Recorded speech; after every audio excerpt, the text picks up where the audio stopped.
problem with the game, in my opinion, is that it starts off with, like they've shown it shows, Master Chief floating through space. And I think the intention is that you're supposed to be like, oh my god, what happened? How did we get here? Because it doesn't connect to the end of Halo 5. In reality, I had no fucking clue that that wasn't what happened at the end of Halo 5. Right. So you had no clue that that didn't happen. You had no clue what was going on in Infinite. Yeah, so that's completely lost. And then it funnels you through the most boring linear sections of tunnels that is absolutely traditional Halo, but just so boring. All the encounters are exactly the same, chest-high walls all over the place. It's incredibly boring. Right. Before they get to the thing that, you know, they have said is the thing, the open world. And that, it's Far Cry. Anybody who says that it's not Far Cry is lying. Right. Oh, yes. Wow. Big swings from Mr. Rainbow over here. You're like a rainbow sherbet. Oh, can't hear you though. I don't think he can hear us. Can you hear me? We can't hear you. Give me a sec. There you go. There it is. Are you? Were you better? What do you think? Yeah. I can hear you. Fantastic. Fucking beautiful. Yeah. So this is my blanket sweater. I use this one clothes or otherwise just not happening. Just not a. It's not a good plan. Not a cool thing for people to do. Are you saying that you're nude under there? No, not completely. And if you were, we'd never find out. Pretty well. That is specifically what I'm saying. You will simply never know. I understand. I'll have to accept that, I guess. I honestly recommend that fucking everybody in the universe uses one of these things for lounging around the house. It's the fucking coolest. It looks really soft. Bloop. Yeah, it goes down to my knees. It's very large. It's much bigger than it looks. It looks better than Halo Infinite plays. Oh, okay. So we're gonna get right into it, I guess. Where you put a little time in the trenches. You gave it a solid shot. I did. I haven't finished it yet, but okay. It's the kind of game that actively repels you from wanting to play it. And I'm not sure why that is, because it feels pretty good. The shooting feels good, but the design is archaic. It's supposed to be an open world game, and part of it kind of is. But the first few hours of the game are endless tunnels that are formless, shapeless, going through doors, picking up power cores and putting them in places because reasons, and having encounter after encounter with enemies whose AI is not good. Before you get to the good part, where the open world is a bad Far Cry. Bad Far Cry. Okay, so how do you feel about the multiplayer? It's fine. I mean, multiplayer is never the reason that I ultimately play games. I think it's good, it's serviceable. I kind of agree with the criticisms about the progression system, because I think having people, forcing them to complete challenges in order to level up, because leveling up is the thing, because it's got a battle pass, forcing them to do challenges to level up, it ultimately gets you to a place where people are not playing the objective. They're not playing the game. They're playing to try to complete the challenges. Totally. So if that's like get 25 grenade kills or something like that, it's just going to be grenade hell for no reason. Okay. And that's going to change day by day in a way that does not... It doesn't encourage you to get better at the game to get better at the game. And it doesn't encourage you to play how you want to play. Mm-hmm. Yeah, it does kind of funnel you into a specific play style. Yeah, like you said, if I can't progress without getting 25 grenade kills, that's all I'm doing. Yeah. Yeah. Right? There's a good game in there. I don't think this game was done. It feels tremendously limited. Like big sections of the open world had to have been cut. Right. I think I mentioned this a podcast or two ago that I hope there are other biomes. There aren't. It's Okay. just that and the linear sections. And Beautiful. Beautiful. I don't know. It's like a proof of concept. So in other words, you would disagree with Trevor Houston's Game of the Year I would accolade. strongly disagree with Well, that assertion. I think Trevor's perspective is probably that of a longtime Halo fan and also somebody who puts a lot of hours into multiplayer, which I think very drastically changes a person's appraisal of Halo, especially Infinite, which feels like multiplayer was first and foremost, and the campaign is something that they also had to include for a certain subsection of the fans, right? First-person shooters in general as well. I know Trevor plays a lot, so I Yeah. figure if Halo feels good to him, I'll play it. I'll check it out. I'm sure it is all right. Honestly, it plays a lot more like Call of Duty than Halo. That's what it looked like. Especially in the multiplayer, it's pretty twitchy. Yeah. Gotcha. Anyways, podcast. Yeah. This is the Game of the Year podcast, where we talk about the games of the year being 2021. And we're here to hammer out a top 10 list.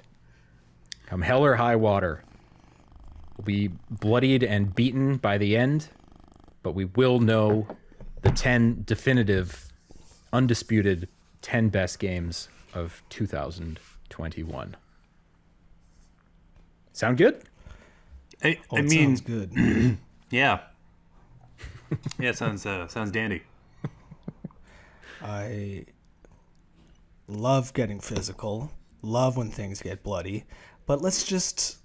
I just want to put this out there. You've promised a bloody physical battle the past 2 years now, and we've been pretty agreeable. Past couple of years, we've all been pretty agreeable on what was good and what was not so good. You're right. That's true. I guarantee you're going to be spitting chiclets, bud. Chiclets. Yeah, Chiclets you know, tonight, eh? tasty tooth candy. Yeah, it's gonna be great. Okay. It's gonna whip ass. And it should be noted that any guarantees that are given on this podcast are not legally binding in any way, shape, or form. So They're the way it is. binding, kind of like if you were trying to like connect two sections of pipe with bubble tape, like the gum. Yeah, it's that kind of binding. eventually it bubbles out and explodes in a way that you didn't want it to. Yeah, it makes sense. Yeah, Good analogy. yeah, I thought so. So we are judges. We are judges here. We all have opinions, and we do have on board as well the opinions of the COGconnected staff. Oh, So in the document that we share with podcast notes, we do have the top 20 games as voted by the team. Oh shit, we went down to 20. Now, this doesn't mean that we have to go with this list. We can make adjustments, we can make calls, we can make vetoes, so long as the arguments are there to back them up. And Yeah. I'm going to say right now that my argument about Halo Infinite means that it cannot Yeah. possibly be in the space that the team voted it to be. there's no way Halo was a better game than Ratchet, Forza. We'll get to it. Yeah. Yeah. Okay. I told people it was like Halo Infinite will be on the top 10. I did not say where. Yeah, it'll be in the top 10. Just outside of that. Yeah. Does that fly? Does that hold water? I don't know. We'll see. Listen, man, we got a minute. We got a couple moments here to hash things out. And side note, I did read earlier today that Game Informer named Halo Infinite Game of the Year, and that is utterly ridiculous. Game Informer. They cover a bit of everything, yeah? Yeah. Are they more Xbox centric? No. Ostensibly one of the giants, Titans legendary publications in the industry. I mean, that's a pretty meaningless distinction because it's still made up of a bunch of individuals with storied pasts, a lot of which probably involves hours and hours of Halo multiplayer in dorm rooms.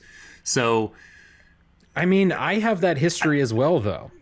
You know, formative years were spent playing Combat Evolved co-op, trying a legendary Halo 2, things of that nature, and this game does not hold up to those. Those games probably don't hold up today very well either, but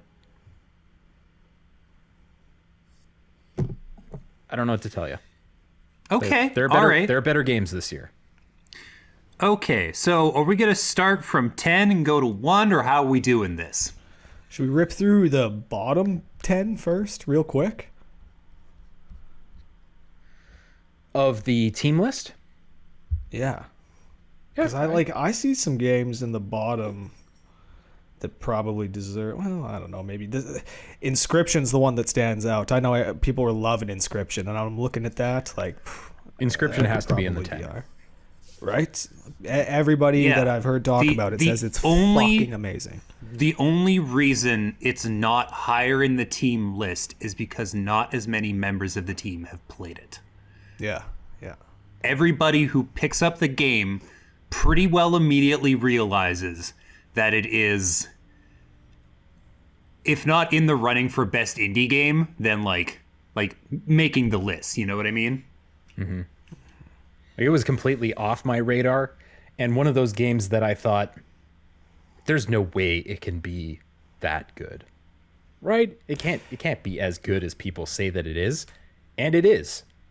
I picked it up the other day to, have an opinion on it, and that was a very, very late night. That was like a 4 a.m.er because I could not tear myself away, one, from the core gameplay of the thing, but also the ridiculous meta narrative that's going around it. It is so weird and so bizarre and baffling at every step that you can't help yourself from continuing and doing another loop and another loop and another loop just to see where it goes. It's wild. It's so good. So the last indie game really that I felt got the sort of hype that this one's getting was Hades. Do you think that this could be a contender? Because I think a lot of people look at Hades as probably the greatest indie game that there's been. I think that is maybe a difficult mantle to even set up, let alone place something upon it, because indie games tend to cover a pretty wide spread of interests and engines and mechanics and ideas. And I could say in no uncertain terms that there is probably no overlap in the Venn diagram that is those two games. It is in fact not a functioning Venn diagram. But what I'm saying is, would you imagine yourself becoming more engrossed with Inscryption as opposed to Hades? Because Hades was a game that, I put 200 hours into that easy. Do you see Inscryption as being that sort of game? Inscryption feels more like you do get to a sort of definitive endpoint, but the ride there is pretty wild. Man, it sounds so good. Yeah. The game made a lot more sense to me when I found out the person who made it is the same guy that made Pony Island. And Yeah. that game is so weird and amazing. And it's like somebody took the fundamental principles of Pony Island and then mashed them up with Gwent and made the card part a lot better. Yeah. Man, the first time you use the pliers. Oh, brutal. If I had this information a week or so ago when we were doing our random awards podcast, which you should listen to and watch if you haven't, Inscryption might have been in the running for best teeth. Yeah. Teeth are like a core gameplay mechanic. They're very important to the gameplay, yes. And also the story. Everybody is like weirdly obsessed with teeth. Yeah, you kind of wonder where they all... Well, you don't really wonder for long. It's pretty easy to suss out where all the teeth come from, but... Yeah. Right. Yeah, exactly. Yeah. Are you wagering your own mouth? Yeah, in a way. I mean, teeth are what is used to tip the scales in your favor, quite literally. That's nice. Say Yeah. no more. Yeah. That's fucking cool, man. Like, I want to play this game. I really want to play this game. I recommend it, man. It's absolutely. It's easy. It's only like $20 too. It's an absolute bargain. Yeah. The I'm sure it'll...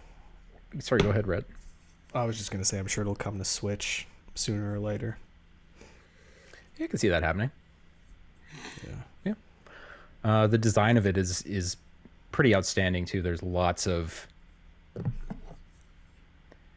It's got a lot of style. You know, it's not the most technically impressive game out there, but it has a lot of mood, a lot of atmosphere that a lot of other games get wrong. Inscryption gets it super right. It's kind of creepy, but not too creepy, and bizarre and psychedelic, sort of. It kind of, design-wise, reminds me a little of Hypnospace Outlaw. A little bit of that in there. Yeah. Anyways, I think Inscryption needs to be in our 10. Yeah.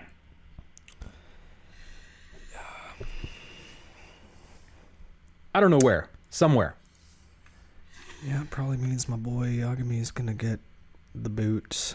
Because I cannot imagine Halo Infinite is going to drop out of the top 10. And that's the only game. I mean, let's see. Yeah. Let's see. Yeah.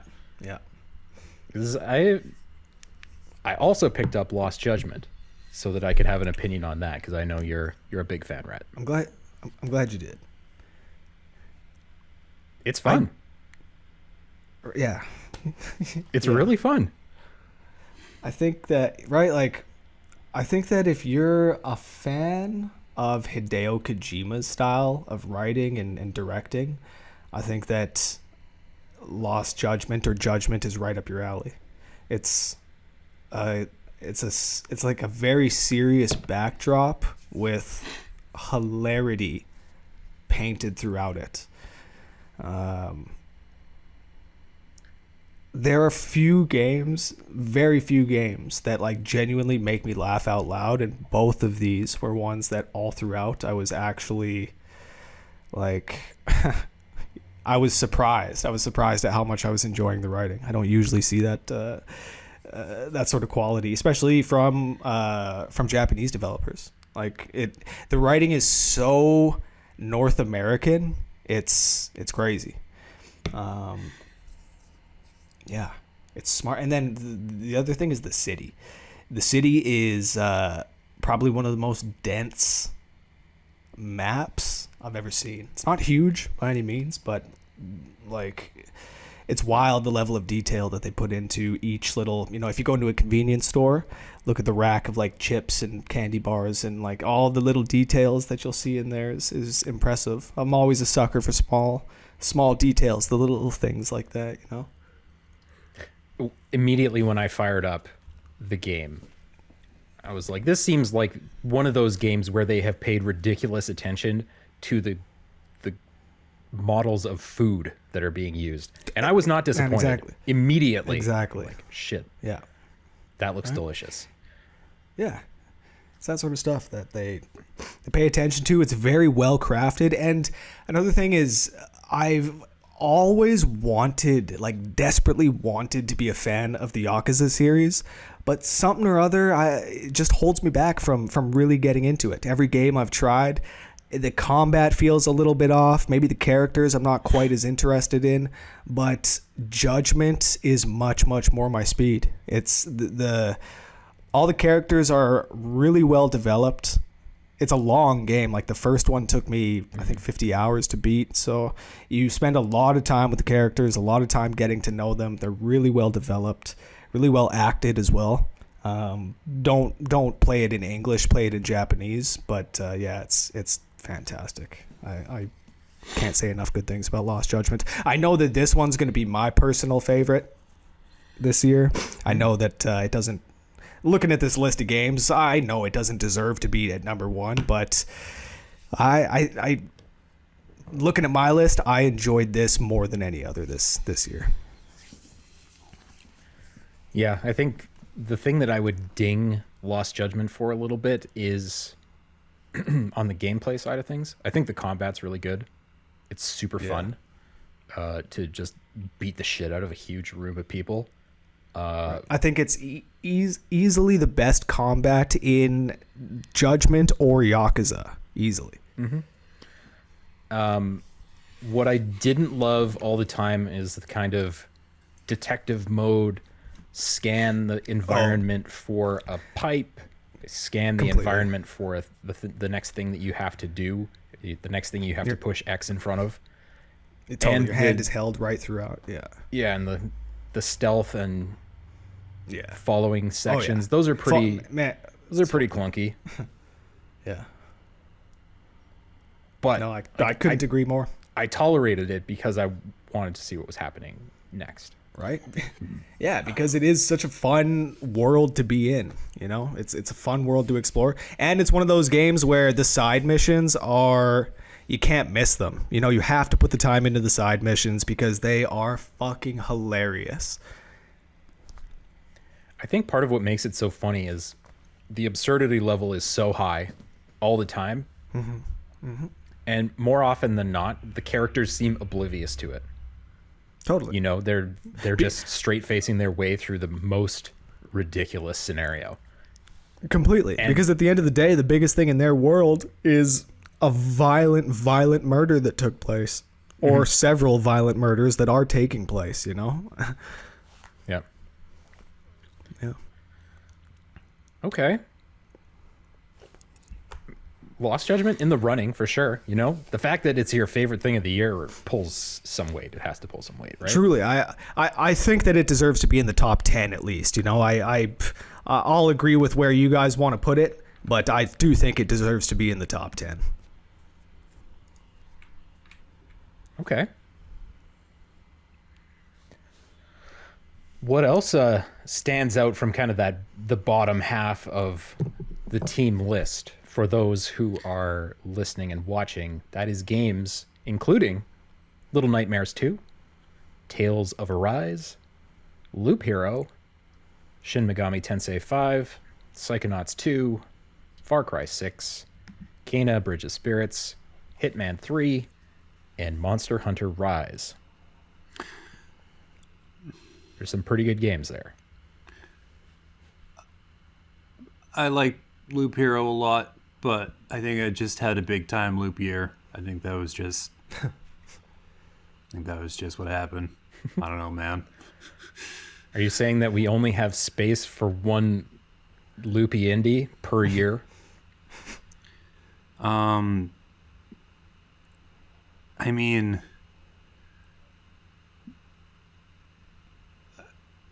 of the loopy games I played,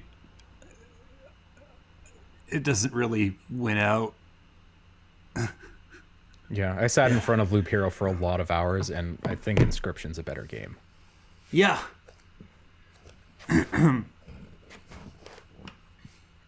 Okay.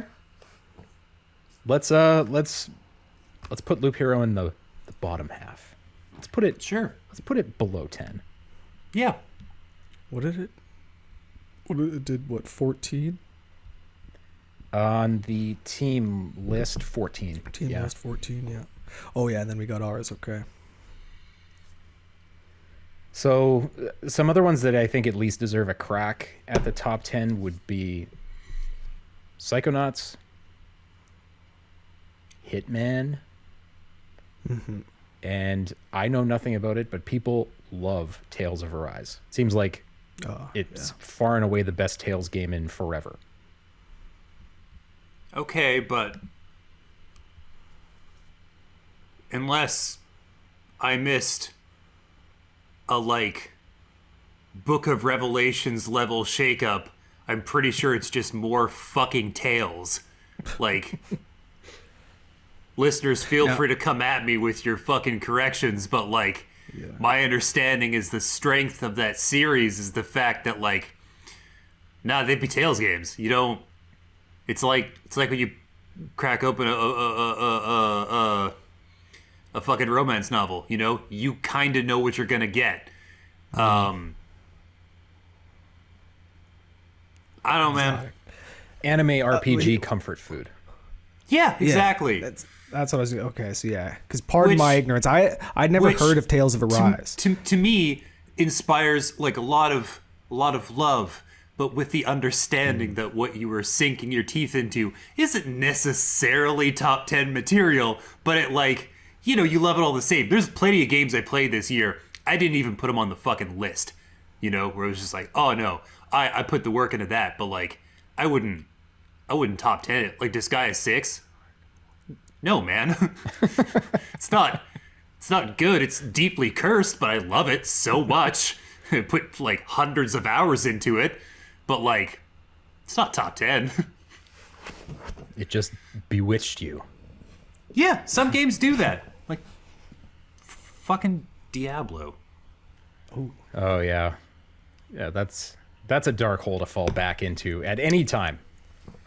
And it can happen. You gotta be ready. They released a new 4K 60 frame per second crack pipe. Do you want to give it a hoot in the fucking bedroom closet? What do you say, huh? No, I'm good actually. Thank you. And yeah, Diablo 2, that remastered, didn't get any love on the list this year. No, it's literally Diablo 2. Yeah, it's arguably worse than old Diablo 2. God damn, reminds me of that GTA trilogy. No, it's not on that level. It looks great and it feels great. If it's shitty, it's just because making it multiplayer internet capable for a new generation was just a lot of trouble, and they might not have even completely smoothed it out yet, but I didn't think they would, honestly. Mm-hmm. It's a tough nut, man. It's a tough nut to crack. Got a lot of work ahead of them. Or not, they might just leave it alone. I kind of feel the same way, what you were saying about Tales, James, about Hitman this year. It still holds up. It's still fantastic for that type of game.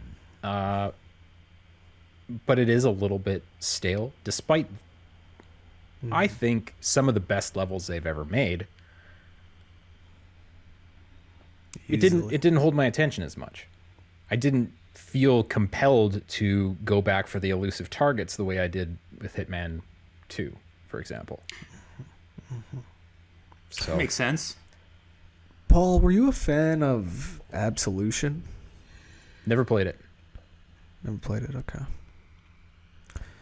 Because, yeah, I totally know what you mean. And when they released Hitman, the reboot, I guess you could say, when they released that, a lot of people, the reason it did so well is because people were so happy that it went back to these just big open levels that weren't a linear path like Absolution. I think there was one more that they did that was like that. Mm-hmm.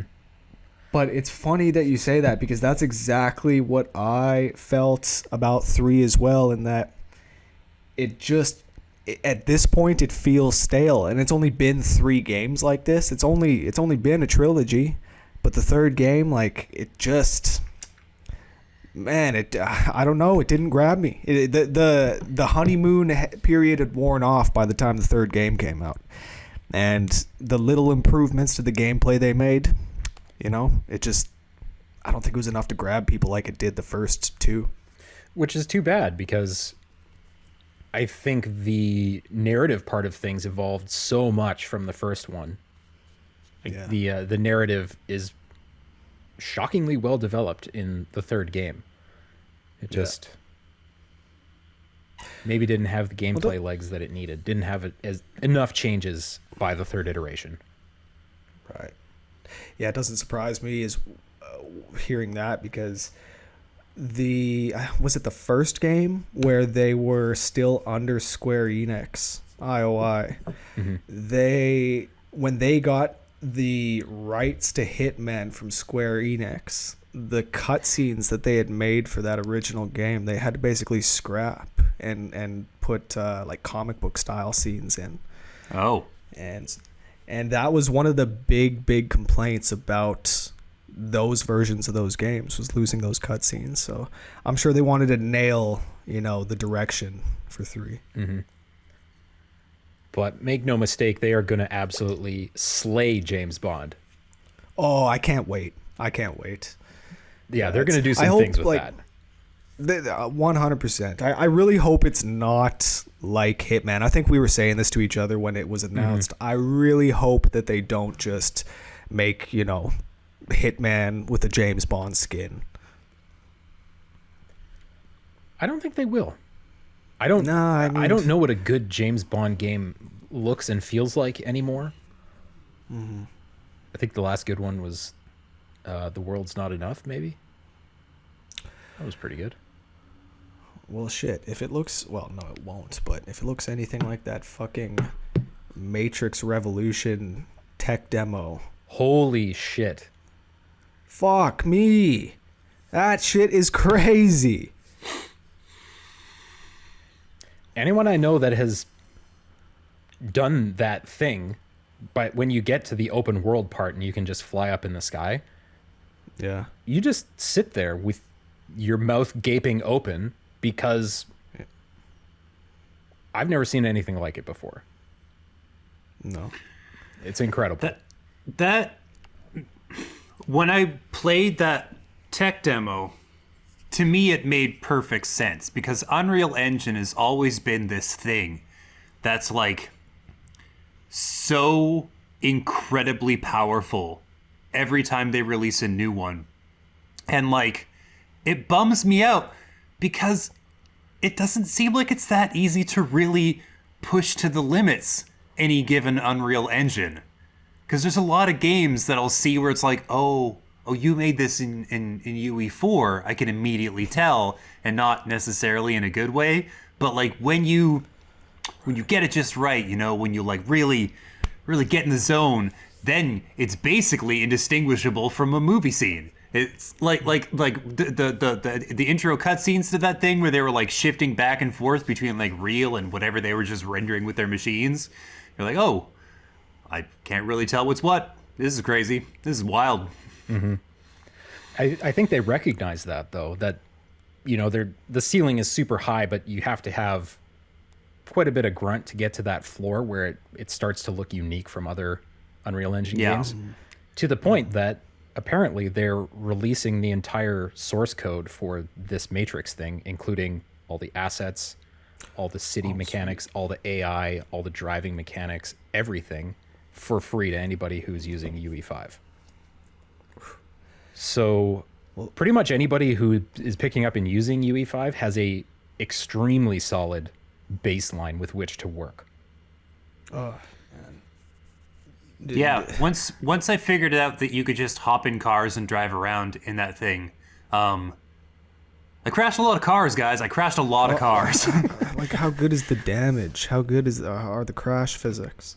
Rockstar, like, you've got your fucking crashes right there for you. I don't know if you guys did any of that with the polygon visualization on. Yeah. There's an option you can toggle on that shows all the polygons. Yeah. And I was driving around like that, which is basically an acid trip because they're all rainbow colors. Oh, But yeah. when you crash a car, the polygon simulation goes away, so something is happening that's like outside the bounds of regular physics to make the cars deform. I don't know.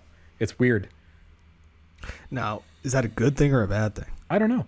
I don't know. I don't have any idea what that means, if that's good or bad or whatever. But I did also notice that if you go super high into the sky and look like straight down a street, like as small as you can possibly see, like 1 pixel high, you can see cars and shit driving around like hundreds and hundreds of meters away.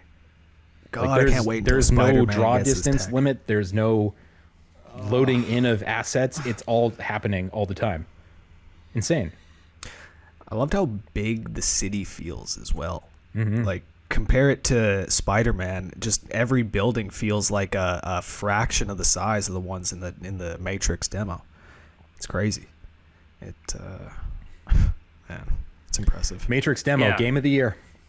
Yeah, sadly, not a game. Can't be on the list. Otherwise, boy, way to sneak one in at the last minute, guys. Yeah, that would have been another one for our fucking fun awards, though. Yeah. Best not game.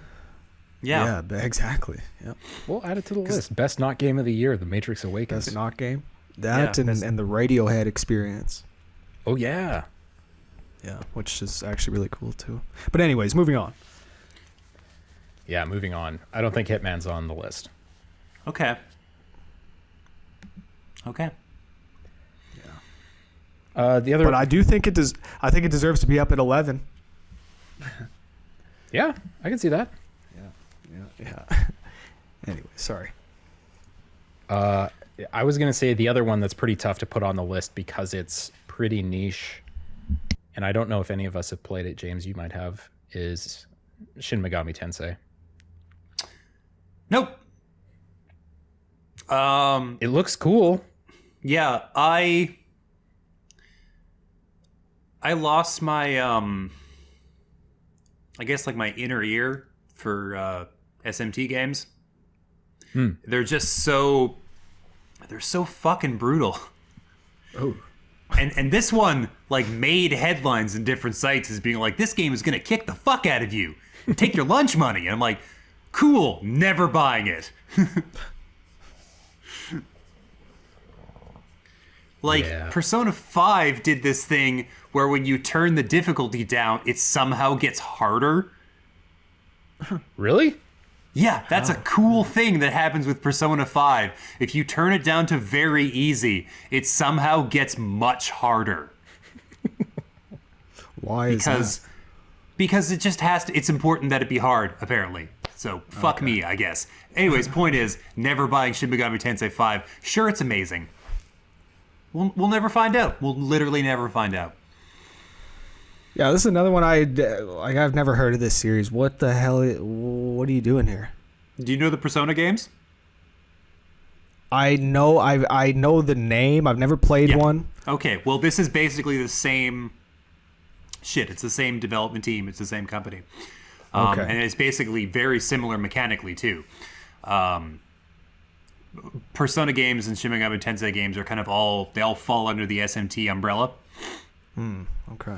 And they're all hard as balls. They all involve recruiting and fusing demons, or whatever they call them in any given game. And they're... Are they turn-based? Yeah. Okay. Yeah. Yep. Pretty well designed. Excellent, high-quality games. punishingly difficult. I played Shin Megami Tensei 3 Nocturne. That one was that was cool. That was a cool game. PS2. I mean, it's just so outside of my wheelhouse now. It's just like after Persona 5 Royal, it was like I gotta step away from this whole franchise, you know?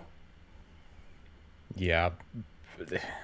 Yeah, anytime they're coming out with one of those Royal Edition or Golden Edition ones that's like 110 hours of your life you'll never get back. Yeah. And some of it's worth it. Somewhere in there. Yeah. Doubt it. On to the next. Shin, see you later. We'll see you with 6. Peace. On to the next. Yeah, peace. How do we feel about Far Cry 6? This is another one. Okay, I know, James. I know you're probably not much of a Far Cry guy. Nah. It's an Ubisoft open world game. You only really need to play one of these every 2 years. Yes. They fucked up and released it immediately after Assassin's Creed Valhalla. Couldn't agree more. I think the reason why I'm enjoying it so much is because I haven't played one since 3. Mm-hmm. And Yeah. it's a beautiful open world. It's really well animated. It's got that satisfying sort of Ghost Recon feeling when you land a headshot and you get the one shot kill. Like it's pretty satisfying like that. But yeah, it's no doubt about it. It's more Far Cry. You know, if you're not a fan of Far Cry, you're not going to be a fan of this. And if you are, to me at least, it seems like it's the best one I've played. Yeah. Yeah. So again, what are you suggesting here, Rat? Like looking at the list, looking at the 10 games that the team voted, do I think that it deserves to be above any of these? Really? I don't know. Maybe Halo Infinite. Maybe Halo Infinite. You know, but all this other stuff up here, like realistically, I know it's not doing anything new. It's not breaking any ground. I think that it's very well made. It's just, you know, again, it's more Far Cry. I was actually surprised how much I liked some of the characters. Yeah. Usually in a LT Far Cry Gray. game, it's like fuck right off with your story. You all Absolutely. suck. But Danny was a good character. Pretty good character. Just did the mission with Danny Trejo, where I defend him as he cooks his tacos from I don't know, the military is swarming his taco shack because it's illegal and they actually just want his tacos. I don't know. Anyways, it's good times. Good times. The characters are good. They've got more celebrities. They just dropped a surprise update today where they've got some like Spanish soap opera star that came in and did this little like mission arc that it was like this free bit of content. Surprise, man. Ubisoft has been doing some good shit lately. Also, they've been supporting their games pretty well lately. very true. Ghost Recon Breakpoint is another one that it released and it was terrible, and now it's one of the best tactical shooters I've ever played. Really? It's absolutely incredible. Like, Wow. yeah, man, you wouldn't believe it, but it's absolutely incredible. It's a complete, like, they completely did a 180 from release, and now it's like the ultimate Ghost Recon game, really, at least in my opinion. One plus in Far Cry's favor as well is that there's a gator wearing a t-shirt. Man, Gator wearing a t-shirt. I just unlocked the black ghost puma. Or is it a panther? I think it's a panther. But yeah, like, it's stupid how OP the fucking panther is. You can get him to go and kill guards, and then he has this special ability where he makes the bodies disappear. So, if shit like that sounds fun to you, this shit's up your alley. The question we have to answer is Far Cry 6 a better Far Cry game than Halo Infinite? I wish I played Infinite so I could really make a call on that, but I'm only partially I don't know. trolling there. From what I've seen, I think Far Cry is a better game. Just gonna say it right now. I mean, really, the open world elements of Infinite are directly cribbed from Far Cry. You're capturing forward operating bases, which allow you to see more of what's on the map. You then go and take out outposts and damage enemy supplies, take out high-value targets, rescue soldiers from camps. It's Far Cry. So okay, I want to say this then. So Halo Infinite, you weren't expecting Far Cry, and you got Far Cry. Far Cry 6, come on, from the first trailer release, you knew exactly what this game was going to be. You knew that the formula was going to be the same thing. You had Giancarlo Esposito walking the kid out to the balcony. He executes the dude. You're like, obviously this is going to be a game where you're liberating some fucking island from this tyrant. And of course, that's exactly what it is. I will say they got rid of the go climb towers to reveal the map. The whole map is pretty much revealed right from the start, which I think is a nice change of pace. But again, like I couldn't say it enough, you know. It's more Far Cry. Better than Halo though. Yeah, I haven't played either one of the games.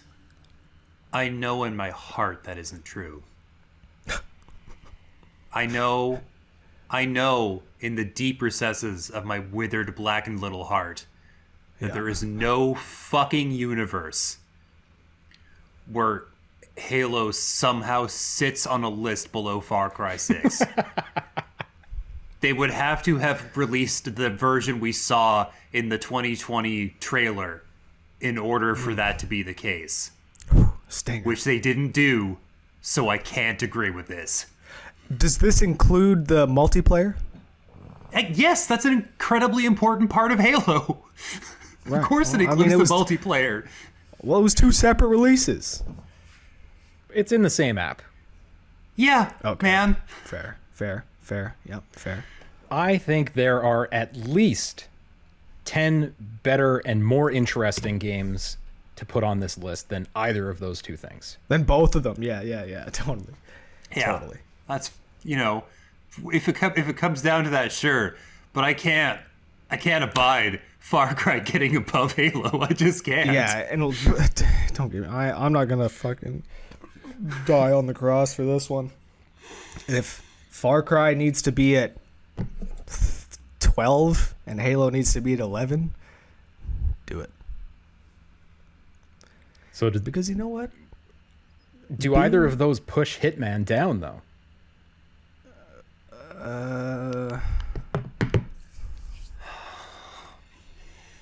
I don't think so.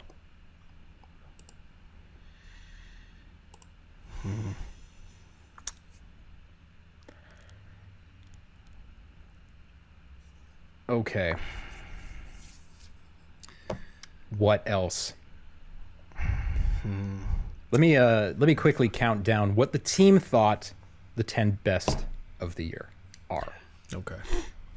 Lost Judgment, It Takes Two, Guardians of the Galaxy, Returnal, Forza Horizon 5, Ratchet and Clank Rift Apart, Halo Infinite, Deathloop, Metroid Dread, and top game of the year, according to the team, Resident Evil Village.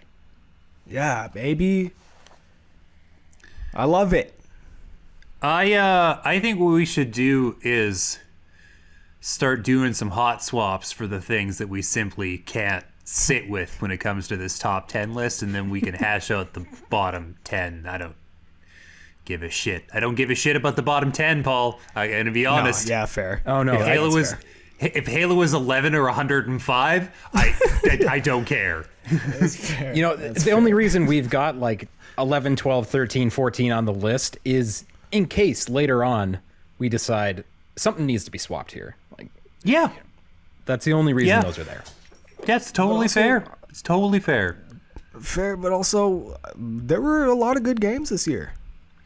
You know, ones in the 11 and 12 spot. I think they deserve some recognition. Okay, but like, yeah, okay. Okay, Sure. Moving on. Okay, Yeah. well, somebody give me a game that deserves to be in the top 10.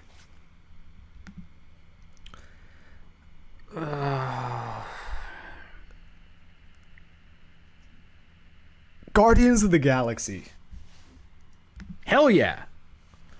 Fucking right, Guardians of the Galaxy deserves to be in the top 10. Yeah. If not only for being the game that disgrace Avengers should have been. Yeah, Guardians, it did the like teamwork co-op, well, it's not co-op, but like teamwork gameplay excellently. Very fun to play, very well written, very well acted. I think the dude that played Drax, he's got the performance of the year in my book. And this game was definitely worth the time. I think it's on sale right now too, so you got no excuse to miss it. Shockingly good. No, the combat... Shocking. The combat is what it is. It's not world-shatteringly good. It's better than Avengers by a country mile. But it's the storytelling, it's the characters, it's the worlds they've built that are phenomenal. And so worth the time, especially once you get a little deeper into the game. There's a lot there. Did you finish it? I have not finished it yet. Okay, so yeah, no spoilers. Whereabouts are you? It's been a while because I've been away. Have you done the Drax stuff, the main Drax stuff yet? I don't think so, no. No, okay, I'll leave it at that. All I'll say is that one thing I really, really love about the journey and about the storytelling is that you really root for the team by the end of it to get together, to become the team, to become the Guardians of the Galaxy. The arc is just expertly crafted. That's what I'm getting at. It's fucking brilliant.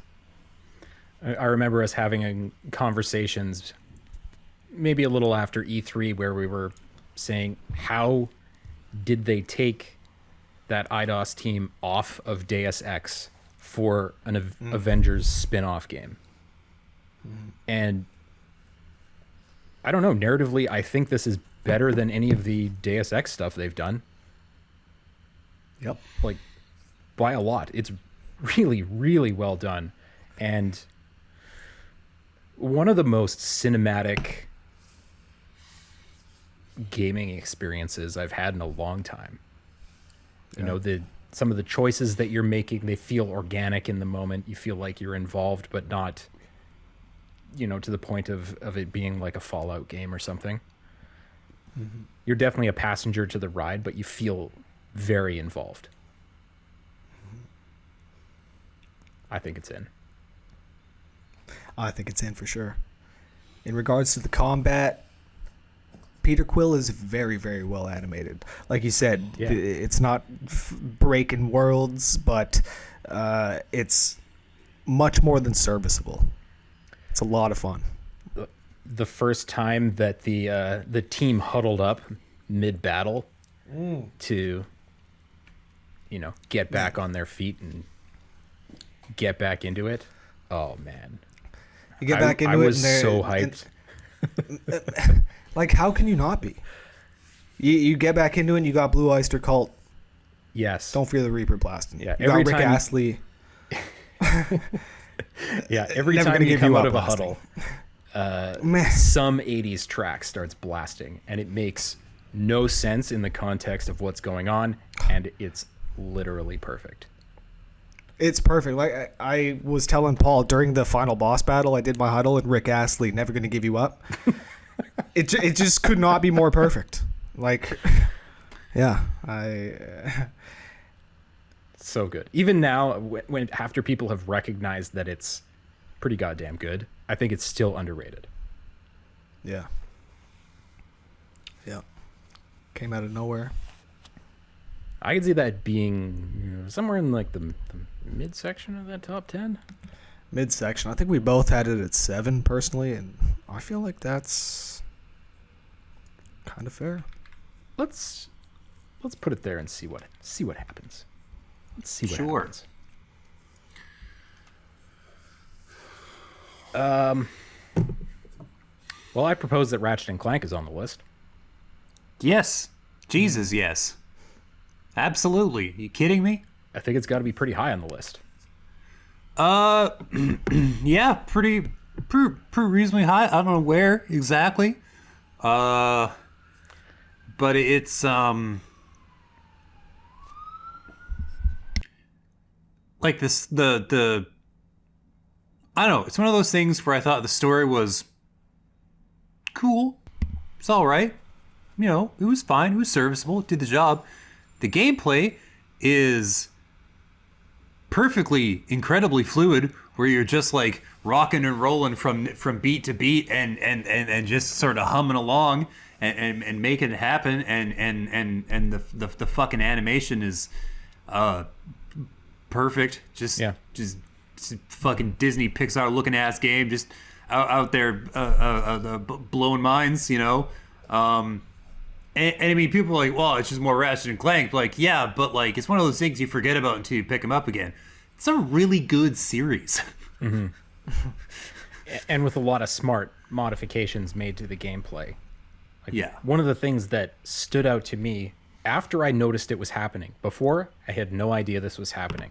There's kind of an auto strafe thing that happens that turns Ratchet or Rivet or whoever you're controlling from a free roaming third person character into a third person shooter character with the left stick controlling strafing instead of the direction of your running. And it does it seamlessly. Every time it does it at the perfect moment. It's never wrong. And it feels amazing. Never mind. You know what I mean? Yeah, you get to a big battle, you're in the thick of it, you're in the shit, and then suddenly you're strafing because you had to be strafing at that moment. It made perfect sense for you to start strafing, so you start strafing. Yeah. Now, the last Ratchet did that as well. Did it though? The 2016 one? Sure that. Yeah, I'm pretty sure that that's how it worked. You would start to automatically strafe. You may be right. But I have no doubt that they refined the mechanic. I'm sure that it works a lot better in the second one. Yeah. Mm. I mean, I thought story-wise, maybe I'm wrong. It did exactly what it needed to do. It carried you forward at the perfect pace. Just enough freedom to go into the little pocket dimensions or explore the bigger worlds at your leisure. Just enough side activities. Like the game didn't overstay its welcome when it was finished. I was like, I could play a little more of that. And it offered me like New Game Plus, which was perfect. It's kind of just like the best PS2 game ever. You know? One of those 3D action platformers that there were a million of. This is that formula in the best possible way. Yeah, the platonic ideal of 3D third person action platformer shooters. Could hardly get better than this. Also, one of the better DualSense uses of the year. Shit, yes. With the variety of guns and stuff all feeling different, and the primary and secondary fire being obvious from the pull of the trigger. Yeah. That's that next gen stuff. I think the only game that did that particular thing better is Returnal. I was going to say. Yeah. Which also absolutely deserves a place on the top 10. Yeah. I would contend that both of those are like sniffing around the podium. Yeah. Yeah, I think Returnal, especially personally, I think that's the best showcase so far of what the PS5 will do, can do. Mm-hmm.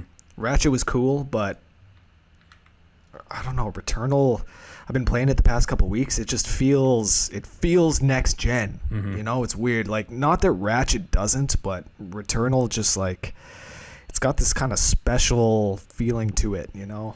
I don't know. Oh, the first time you step out of the ship and you feel the rain hitting Celine's helmet. Yeah. It's like, you know that it's the rain hitting her helmet based on the way it feels. Mm-hmm. Yeah. And I'm much more engaged in the story too. Not to say that Ratchet's was bad. And I would say as well with Ratchet is that if you have ever loved a Pixar movie, a Disney movie, you owe it to yourself to play Ratchet. Because it's you can't miss it. But yeah, I think Returnal, I don't know personally. Where did I have Ratchet? Oh, I had them, yeah. 5 and 6. Ratchet 5, Returnal 6. It's close. Talking about it now, thinking about it, it's close. Yeah. I think Returnal is a game a lot of people didn't play, partly because there just weren't that many PS5s out there at that point, and partly because it's a new thing. It doesn't have the street cred, it doesn't have the name plate, and neither did Housemarque, honestly. But game feel wise, that game feels spectacular, and it lets you learn the game by playing the game.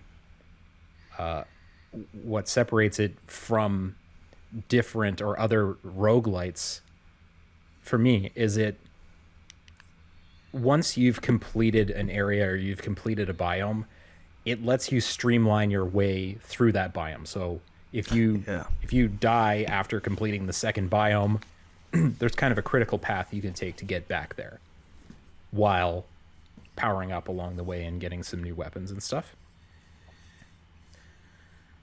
It's very gameplay forward, and it balances the difficulty very well. I often felt frustrated, but not in a way that made me want to put it down. I feel that way about like Bloodborne. I know I'll feel that way about Elden Ring. Fuck. Where I'm like, fuck this. I'm coming back. Maybe never.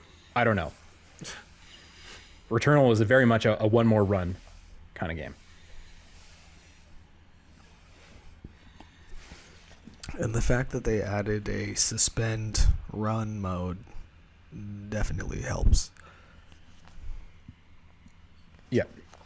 Although people did find a way to save scum it. Naturally. Jerks. Well, I mean, like, sweet. Save scum it. Perfect. Hey, James, what do you think's the best game of the year? Metroid Dread. Tell me more. Basically, it's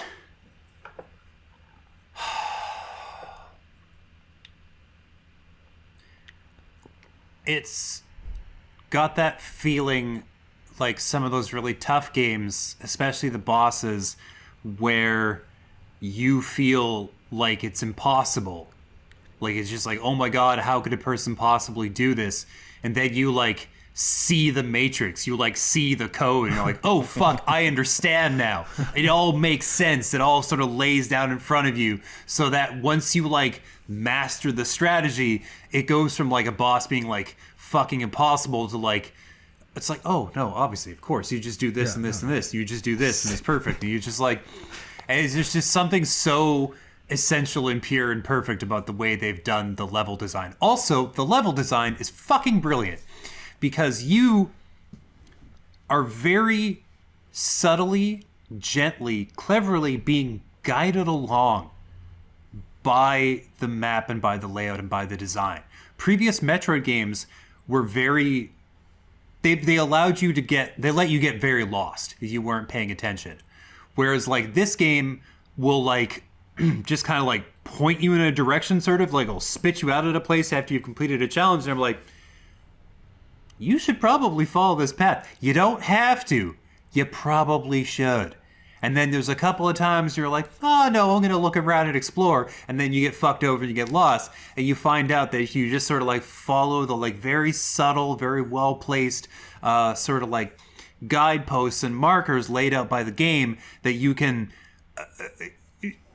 just sort of make your way and it's fine. Also, something I found really interesting about Metroid Dread is that the like, you don't necessarily have to go running around the whole map, scooping up all the power-ups and all the extra shit, because it's actually really just about your skills more than it is about how many health bars you have.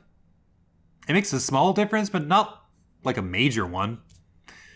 So it's more like you can do it if you're feeling a little like lacking in confidence, but you don't have to. Yeah, yeah, go ahead.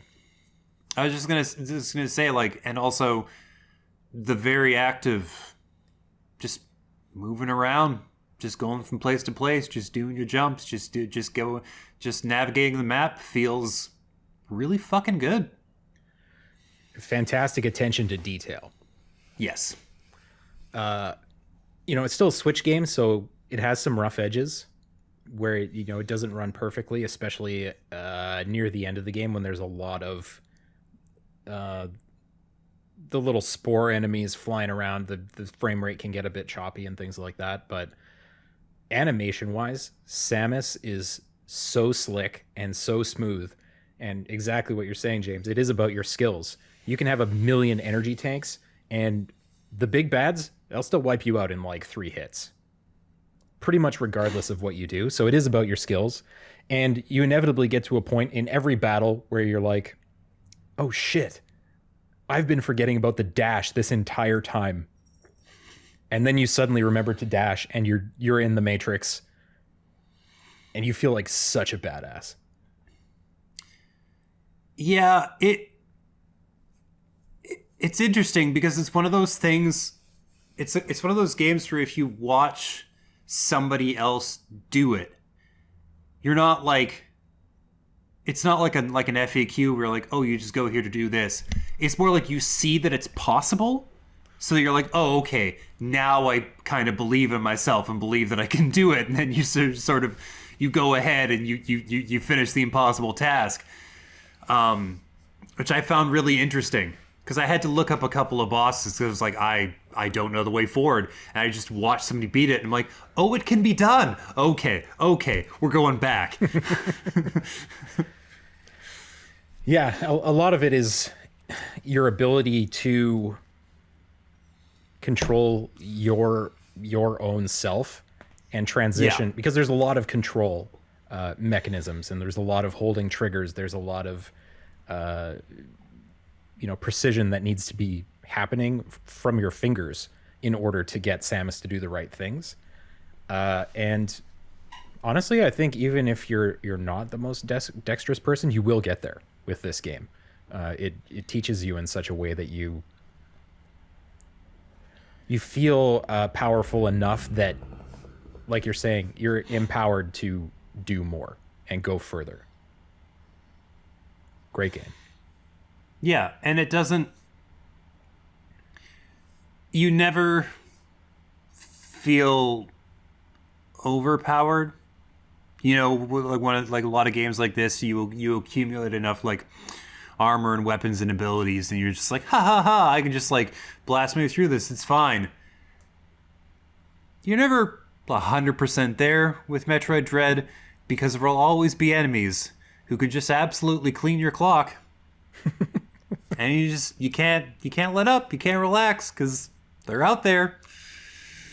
You could definitely waiting for you. Yeah, you can definitely go back to the starting areas and be like, "Ha, motherfuckers! I shoot through walls now." But yeah. If you're wanting to progress, there's always that challenge ahead of you.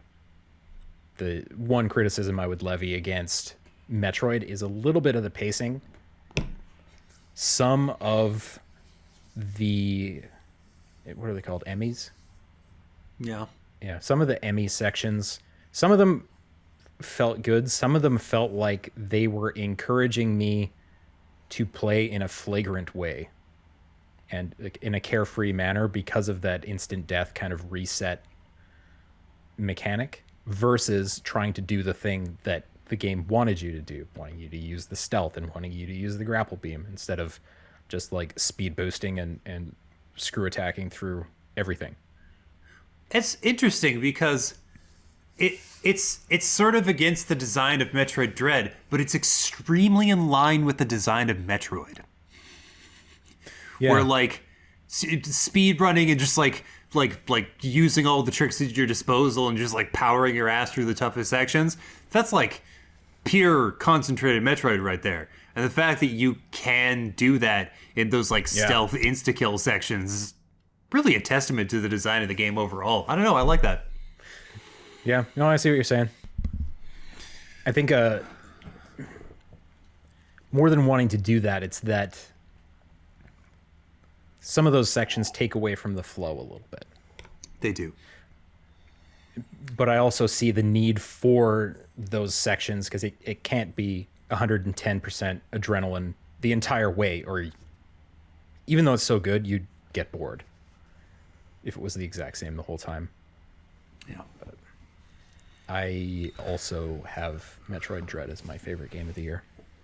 Yeah. Cool. So where are we putting this? 13, 14? Yeah. You didn't play this, Rat? I can't believe it. No. Well, I played that demo. I played that surprise demo that they released. Mm-hmm. It's probably about 30, 40 minutes of the game. And yeah, I thought it was real smooth. Real smooth, no doubt. Obviously, I couldn't put it in my top 10 having played a 30-minute demo. But I believe everything y'all are saying. Yeah, it was a lot of fun. A little bit I played. Okay. I mean, if there's no backlash, I'm very happy to put this at the number 1 spot. Oh, well, I don't know if I'd be putting it at number 1. Like, pump the brakes a little bit here.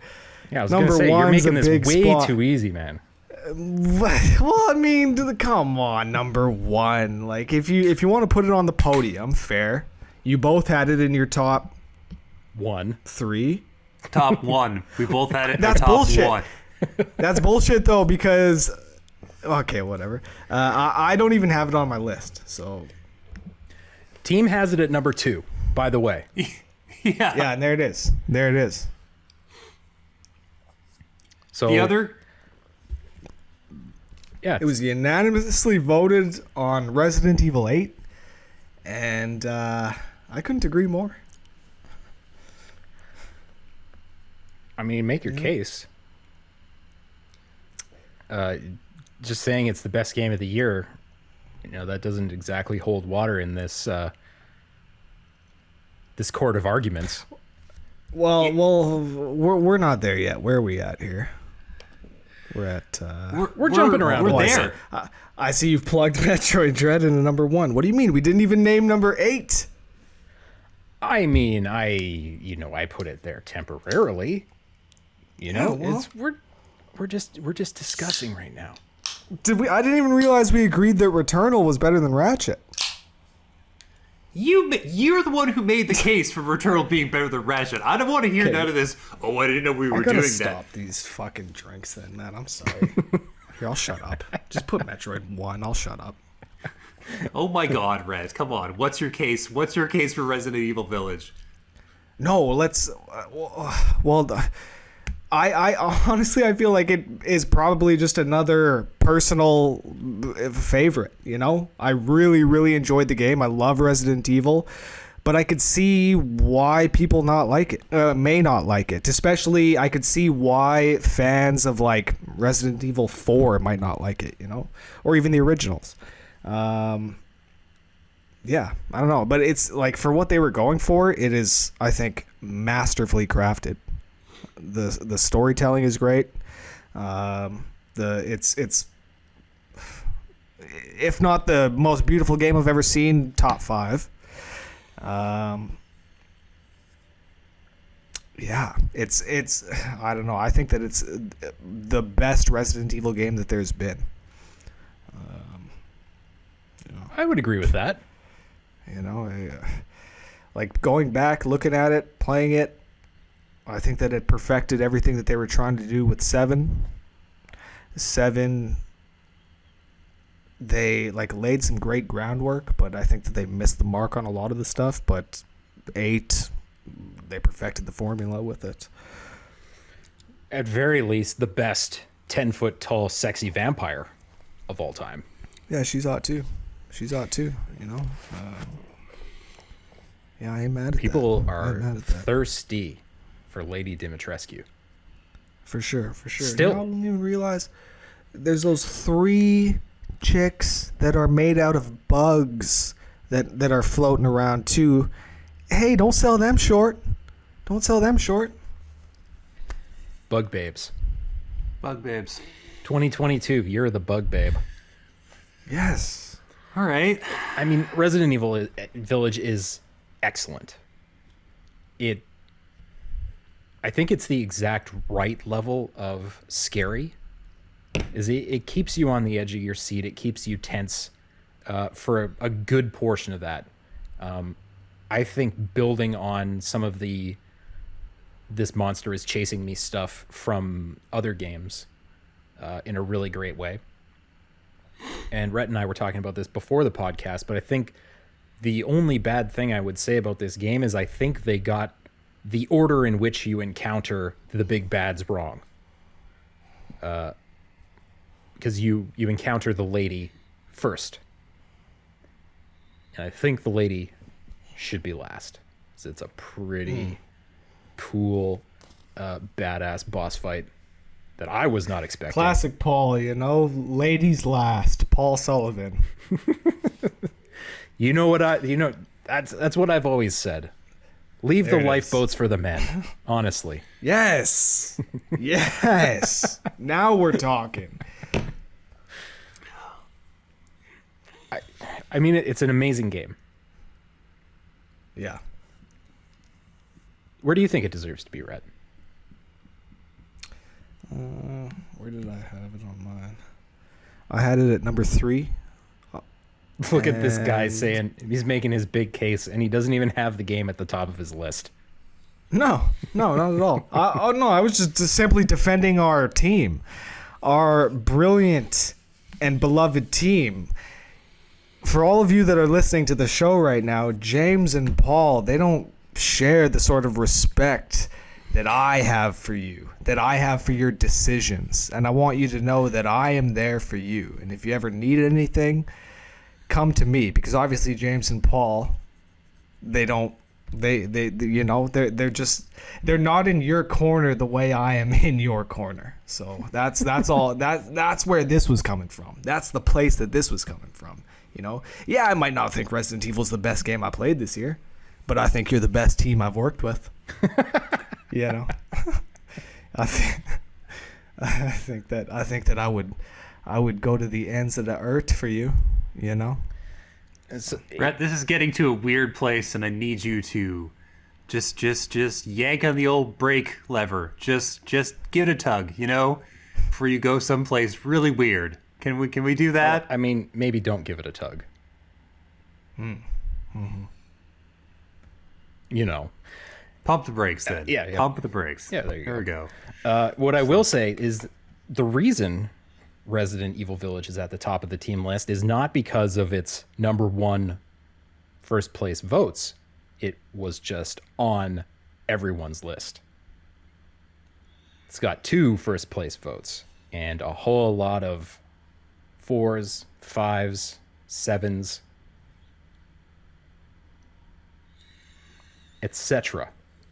Okay. That's not to take away from it. It's, you know, it's just, these are the facts. So, my question, where do you guys put Deathloop on this list? Because I really, really like that game a lot. Yeah. It's really good. Yeah, I mean, it's really hard to come to a final personal list, but the list I put in this document has it at number 4. But I can easily see it being top 3 as well. Yeah. There's so much to love there.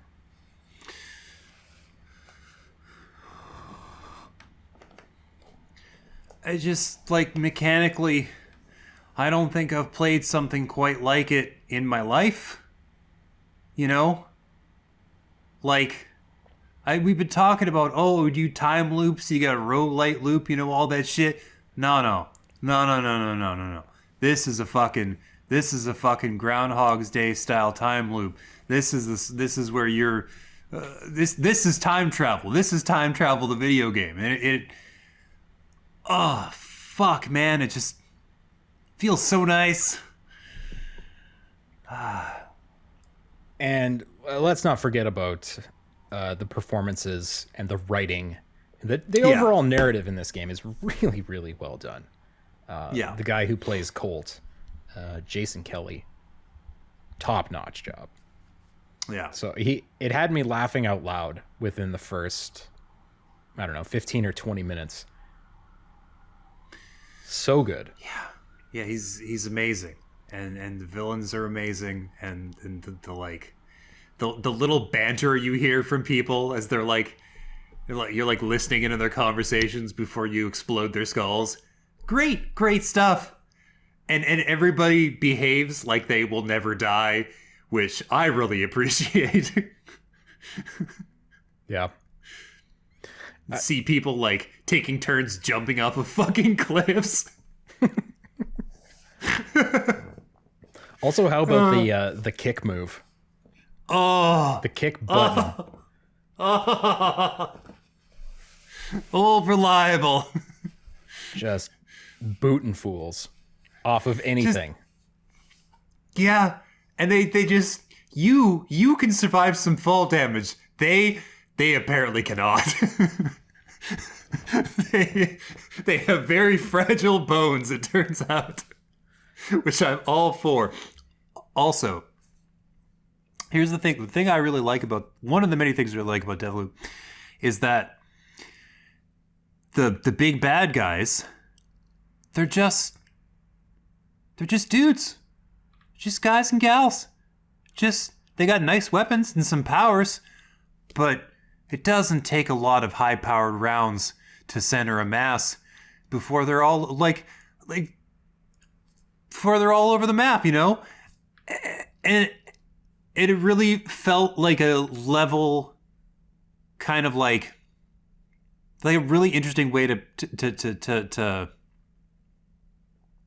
really interesting way to play that. Where like, yeah, these are your main targets and this is the big objective, but like any individual one of them, even Juliana, yeah, just a few really powerful shotgun blasts. Although every time she comes back, she seems to get a little bit smarter, which I'm not, which is cool. Yeah. She figures out which weapons, which like slab she needs to use against you so that she lasts longer. Pretty fucking clever. Yeah, I really like the gameplay loop that builds up. Especially once you've made your way through a substantial amount of the game, and you know that everyone is pretty squishy if you do the right things. It made me be a lot more creative with how I was approaching situations, especially if I failed at a particular section. I would come back with a totally different approach, and it's very flexible, much like a Dishonored game. But I think I was most struck by this game when, I don't know, it's like 4 or 5 hours into the game. You're like, oh, yeah, I'm making some headway in this thing. And you realize, oh shit, I think that was the tutorial. I think the game's starting now. And the stakes just get so much higher. It gets so much more complicated and fun, honestly. Yeah, because you figure out, you're like, you make your way to a target, you take him out, and you're like, fuck yeah, that was great. You have to do that 8 times in a single day. Okay. Okay. All right. Yeah. Yeah, I could for sure see that be pretty high. Pretty high up the list. Yeah, 2 or 3. I put it at 2. Okay. Personally, but I really fucking loved it, you know? Yeah, the whole vibe of the thing is something else. To the kind of, I don't know, funky vibe? Yeah. Man. Frank. I love Frank. Frank is amazing. Yeah. Oh. We didn't do a best character category this year, but Yeah. it feels like one of the years we should have.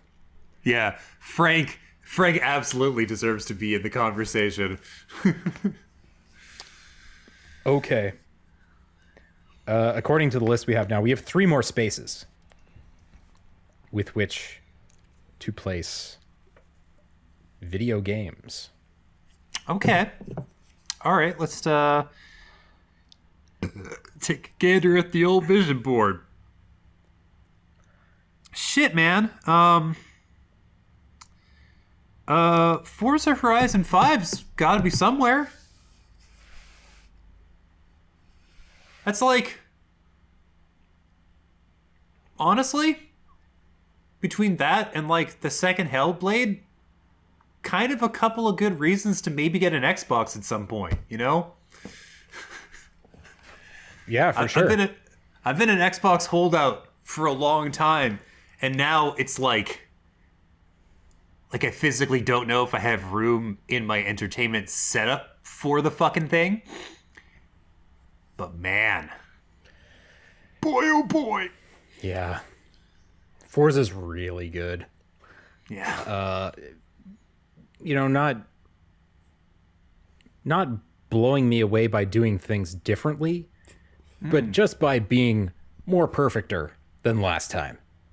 You know, Horizon 4 is an outstanding racing game, and 5 just raises the stakes with, I think, a better map, a better selection of event types, some really weird ones, and pretty much an infinite array of things to do, to the point that it's a little bit overwhelming when you're playing the game. But the driving mechanics are really well done in the default setting. You can definitely jump in there and have a really great time, but you can also change it to be more simulation heavy if you want, or more arcade heavy if you want. And playing around with those sliders, the game still feels amazing. Oftentimes, if you start playing around with those things in racing games, it starts to not feel as well tuned. I think it does a good job there. It does have some pretty bad rubber band AI, where the AIs definitely do not obey the laws of physics once they're outside of the screen. Oh. Yeah. It's the old Need for Speed thing where you ram your opponent because you're a fair, gentlemanly racer. You ram your opponent into oncoming traffic where they come to a dead stop and they catch you within a minute and a half. Sorry, you're not obeying the laws of physics. And Gran Turismo is the only series that really does that right. Maybe Forza Motorsport. That said, Arcade Racer doesn't really matter, because you can drive up to the top of a volcano and drive off of it. Yeah. I don't know where in the list it has to go, but I know it has to go on the list. I think number 9. Fair. Rhett, you have any thoughts? You're the race guy. You're the wheel guy. I'm still recovering from the head-on collision I got into when I pulled my e-brake. So I don't really have an opinion on this. No. Okay. Talking about it, I think that Forza, I think it deserves to be way, way higher than 3, or sorry, than 9. I think it deserves to be probably at 3. But again, I'm a huge racing game fan. Playing it with the wheel, talking about settings, it's the best Forza game with a wheel. You need to get in there and adjust things, but it is phenomenal with it. Another thing, just adding to what Paul had said, you always have something to do. And yeah, it definitely is overwhelming, but you always have something to do. You don't have to constantly be jumping into the map and setting a waypoint. You can just drive for a minute and you'll come across something to do. And if you want to play like that, then it's fantastic. Of course, if you want to go and do specific events, then it's going to be different. But I highly suggest turn off the entire HUD and just fucking set out, start cruising, and play the game. It's amazing for that. Yeah, it really does do a good job of setting you up well to continue doing events. You're right, you don't have to free roam basically at all if you don't want to. Almost 100% of the time, if you finish an event, there's another event right in front of you. That's pretty clever design, honestly. So you're just like, you can just keep doing shit and keep busy and keep playing and just kind of a Breath of the Wild style thing, but there's always one more thing, right? Exactly. It kind of reminds me of Ghost of Tsushima as well, in the sense that it doesn't want you to be on the map. It wants you to just play the game and stay out of the menus as much as you can. Mm-hmm. That's respectable. That's good. I like that. Yeah. I also pretty much lost track of time of how much time I spent at that one airport runway with the ramp at the end of it, trying to see how far I could jump. You know the one I mean, Rhett? I think you do, or I think I do, because I've seen many videos on YouTube.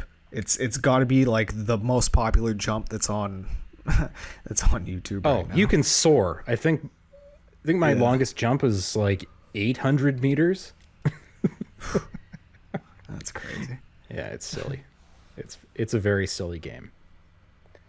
So let me ask you this. What's it better than?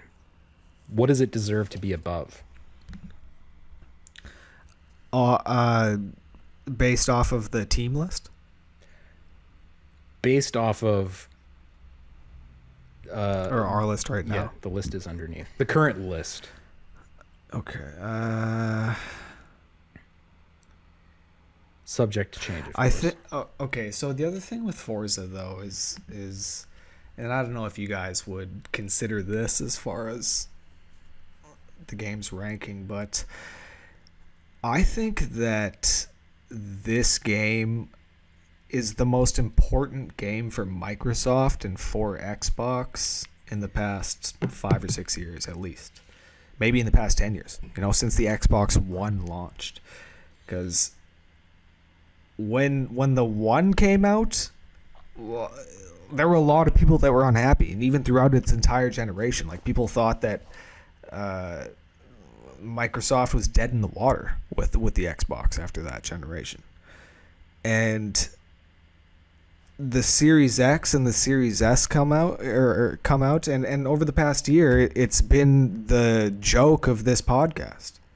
We've been making jokes about that shit since launch day, but really not anymore. And there are other games, no doubt about it, but this feels like the first game to, more so than Halo, this feels like the first system seller. It really does feel like the hype, there was, I don't know, maybe I'm wrong, but it seemed to me like there was more hype around Forza than there was Halo. Halo or Forza seems like much more of a technical showcase than Halo did. And just simply for the reason of Forza bringing Microsoft back and getting the Xbox back into the game, I think that Forza deserves, you know, a decent place on the list. You know what I think it is with the whole Game Pass model, it requires a different approach to making games.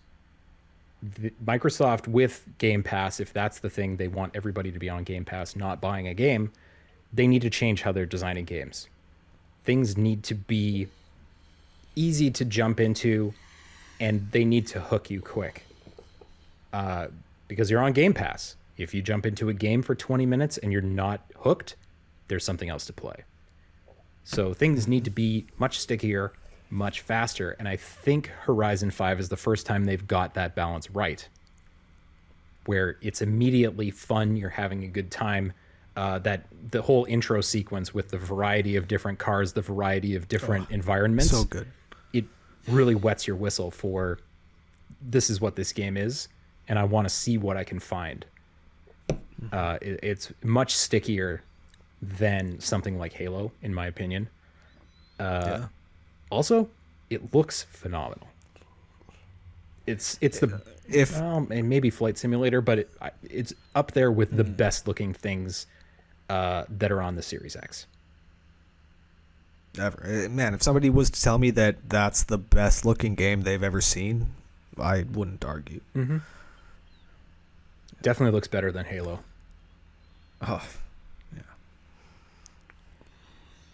So, I mean, let's say I think that Forza, looking at the list, I would put Forza at 5. And I loved Ratchet, I loved Resident Evil, but I'd probably put Forza at 5. And just the way that I was talking about how I feel Forza, you know, rejuvenated Xbox and Microsoft and was a showcase of what the series of you know, the Xbox Series editions are going to be capable of. I feel that Returnal, like I was saying, is the best showcase of what the PS5 is capable of at this point. 60 frames, buttery smooth. I can't recall seeing a frame drop yet. I don't know. I'm trying to think, but I can't recall any sort of slowdown. Like, the game is just expertly crafted. It's expertly you know, put together. Mm-hmm. It's smooth. Mm-hmm. Yeah. Okay, well, let's stick it there at 5 and carry on, because I think there's a couple of more games that really ought to be on this list that we haven't discussed yet. How about It Takes Two? The winner of the Game Awards. Yeah. Shocker. Not that good. Not that good. Sorry, Joseph and Jeff. Your little buddy comedy doesn't hold water here, but Yeah, what the fuck? but pretty fucking good game. I don't know. Like, that team, that company has one thing that they do. It's like their one thing, and they've been doing it better and better with every release, but in a way that, like, distinguishes itself pretty definitively from previous entries. Because they're not like, it's not like a connected series. It's not like the 5th Call of Duty. It's just like, it's one of those things where you know it's from that team based on the mechanics. You know what I mean? Like, Yeah. like, and it's a company that's making, like, couch co-op and local co-op and, like, small scale co-op, like, fucking essential, like, keeping it relevant and keeping it very, like, in the conversation, and in a way that's, like, clever every time. So Yeah, I mean, it's bonkers creative. I don't know that there's a more creative game out there. Full stop. The gamut of things that you run through in the course of the game, from the now becoming infamous elephant scene, which was heart-wrenching and terrifying, so bad. to you know, wielding basically a minigun that shoots honey. You know, it's pretty cool. The gameplay side of things, it's phenomenal. The thing that didn't land for me, and the reason that it can't be too high on this list for me, is they tried to make the story a big part of this, and the beats of the story just didn't make sense for me. There was a lot of tonal shifting that didn't quite line up for me. The whole game's supposed to be about the two characters rekindling their connection, their love, by talking to a talking book. And anytime it felt like they were making progress, or they had a little bit of a breakthrough, or that connection was starting to grow a little bit, it felt like a scene later they would be back snapping at each other like it was the beginning of the game again. And it doesn't take much when they're pouring so much energy and so much effort into cutscenes and into the story and wanting you to invest in the story, that those tonal shifts and those changes that don't make logical sense, this doesn't feel like what this character would do at this point, it pulls you out of it. And it made it more of a chore to get through that stuff, to get back to the fun gameplay and the creative puzzles. So I think it's on the list. I think it's near the bottom. Yeah. Did you guys, or Paul, James, did you guys play A Way Out? Yeah. Mm-hmm. And how would you compare It Takes Two to that?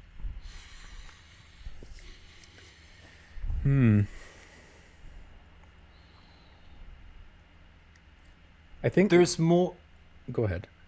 I was just gonna say there's more variety of gameplay in a way that feels organic. Like it goes all over the place, but it kind of makes sense for it to go all over the place. In It Takes Two? Yeah. All right, okay. And the voice acting is better. Okay, yep. Yeah, the voice actors do a great job. Yeah. Particularly whoever voices the book. Yeah. What a hero. Yeah, I like the voice acting in It Takes Two better. I appreciate the voice acting in A Way Out. It felt weird to me, but it was very heartfelt and I was into it, you know? But there's just, it feels like there's just a bit more polish, a bit more, I don't know, it just fits better in It Takes Two. I don't know what it is. It's definitely not like there's not a serious objective difference between the two sets of performances, but I liked the performances in It Takes Two more. Yeah. I also think there's a lot more spectacle and showpieces in It Takes Two, to the point where, you know, you come across a vista and you're like, wow, this is beautiful. They have designed this very well. I want to look around at all the various things that they've got going on in this environment. Like, for example, there's a snowy part, of course. There's always a snowy part, where it's like a snowy village, and you can have snowball fights. And I had a lot of snowball fights. You know, it was earlier this year, so like height of the pandemic, and you know, my wife and I sat there playing It Takes Two and throwing snowballs at each other for like an hour, and it was amazing. Yeah.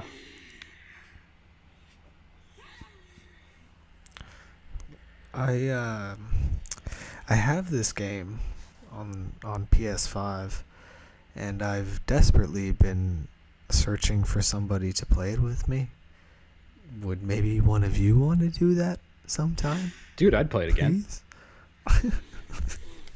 Yeah, no, absolutely. Because I'm dying to play this game, especially after seeing it win Game of the Year at the Game Awards.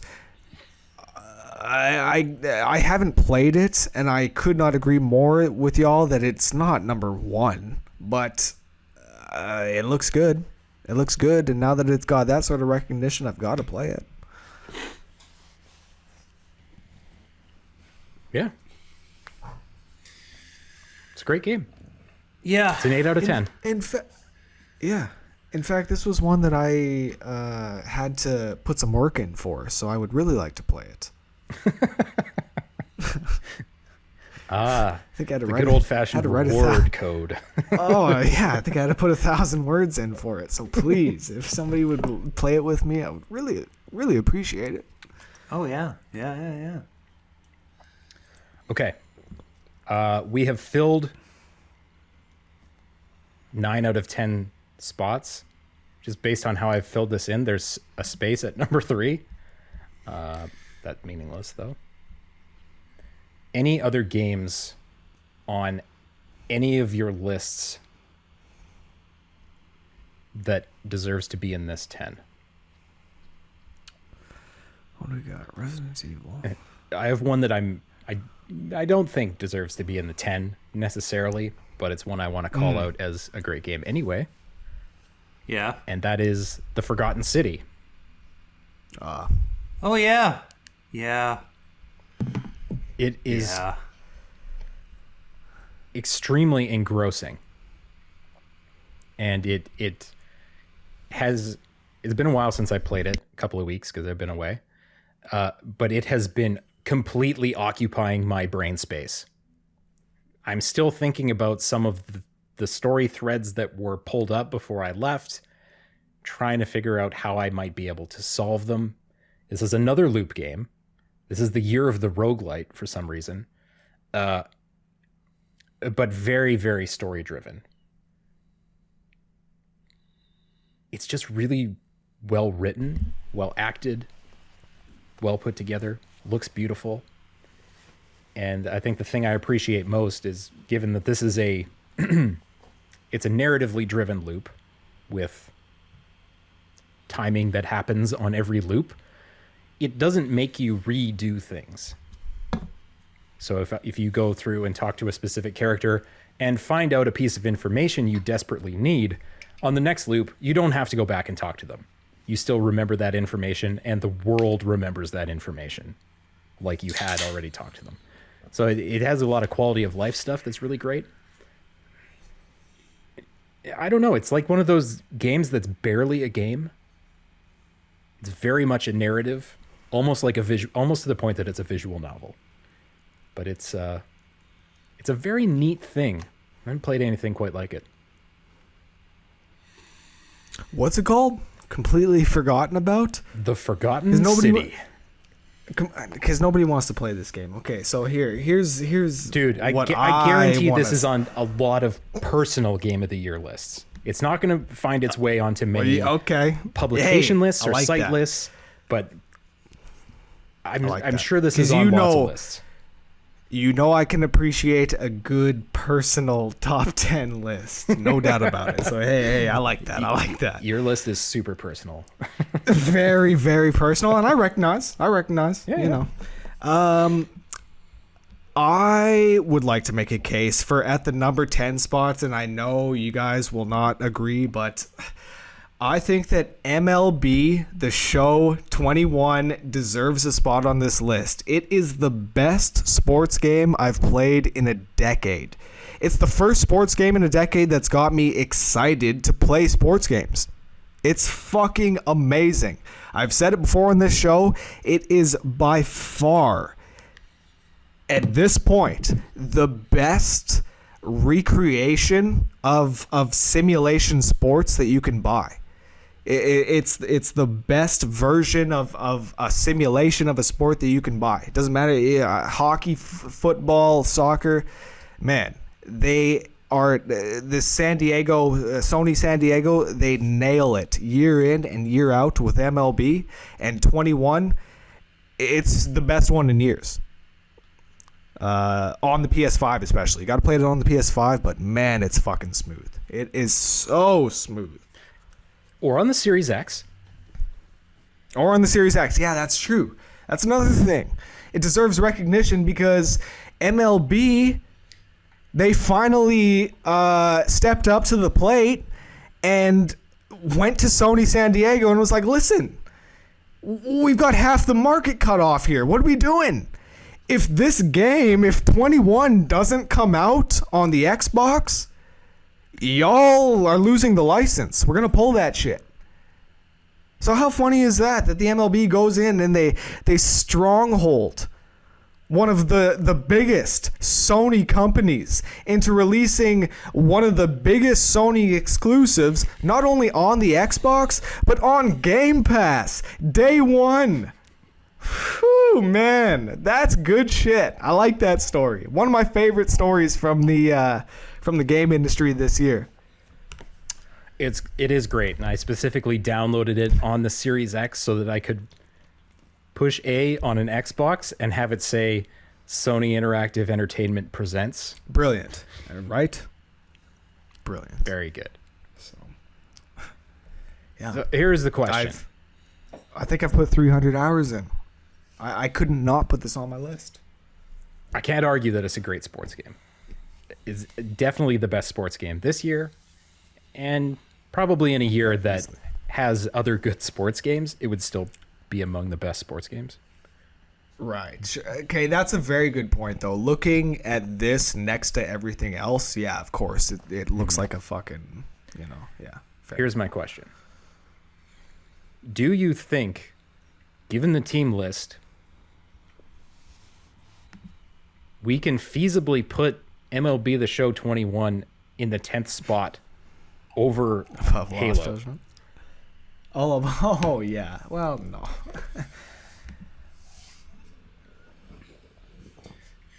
But then again, okay. As of this point, nobody but us three knows that Halo came in 4th in the team voting.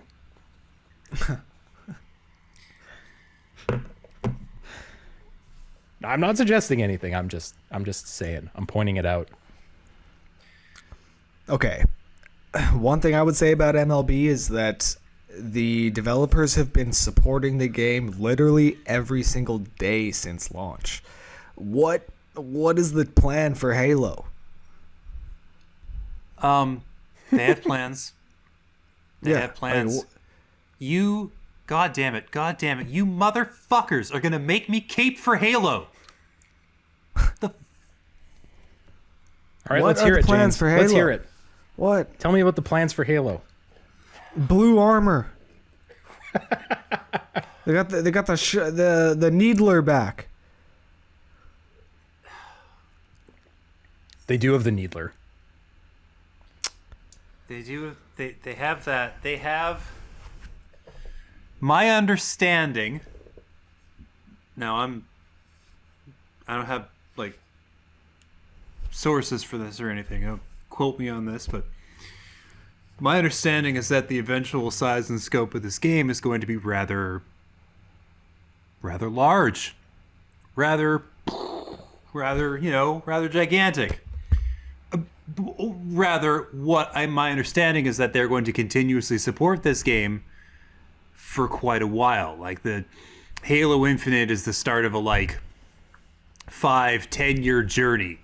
If you listen to some of the developers talk in interviews, they're gonna keep supporting this game. That's fair. Well, let's vote on it in 5 years. For now, MLB has been getting content from launch day every single day. Here's the other thing about that. For one, saying you're going to build 10 years of game on top of Halo Infinite right now is like building a skyscraper on top of a Jenga tower. It's not a good idea. I really think this came out because of investor pressure, not because it was ready. They've got the core game feel in there, but it's missing so much. Like the lack of co-op. That's a big one for a lot of people in the campaign side of things.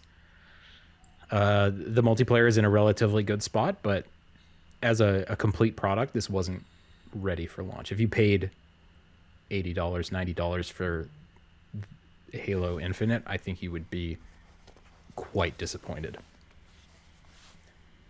And much in the way that something like Rainbow Six Siege had no business being on top 10 lists the year it came out, and it got better. I don't think Halo Infinite deserves a place on the list in this year. The other thing is, James, what about Bowser's Fury? Nobody on the team gave a fuck about it. Blew me away. Like, guys, it lays the blueprints for the future of Mario. It fucking. They understand. They figured it out. They cracked the formula. You know, they've given us a clear road to the future with admittedly, scale wise, it's kind of a proof of concept. You know, it's just like it's a small slice of a pretty big pie. So I understand why it wouldn't hit some people's lists, because it's like functionally DLC, but also it's very new, it's very fresh. It does a lot of things right. It was voted into 40th place. 40th. Yeah. That's shocking. deservedly so. Where's the love, you fuckers? It's garbage.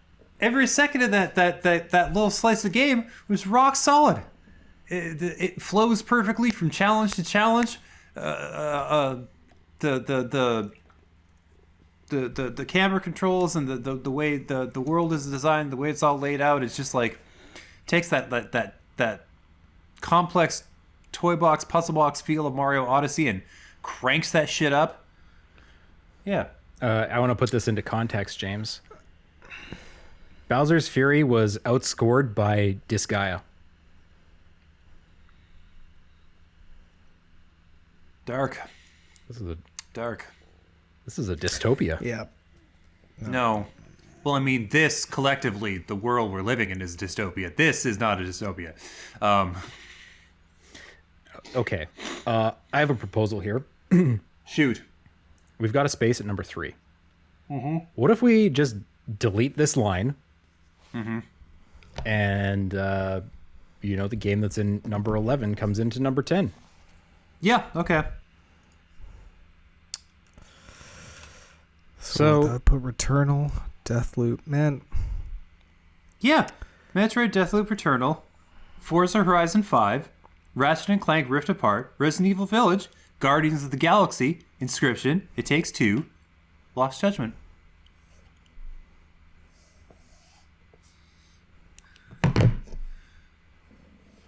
I mean,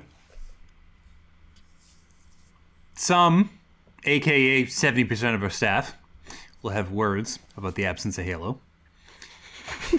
But I tried, you fuckers. I tried, all right? I made my case. I think it's exceptional multiplayer. I think they've fucking... I think they put the work in. I think they nailed it. I think they're going to continue to nail it. I can't speak to the campaign. That's all I got. That's all I got.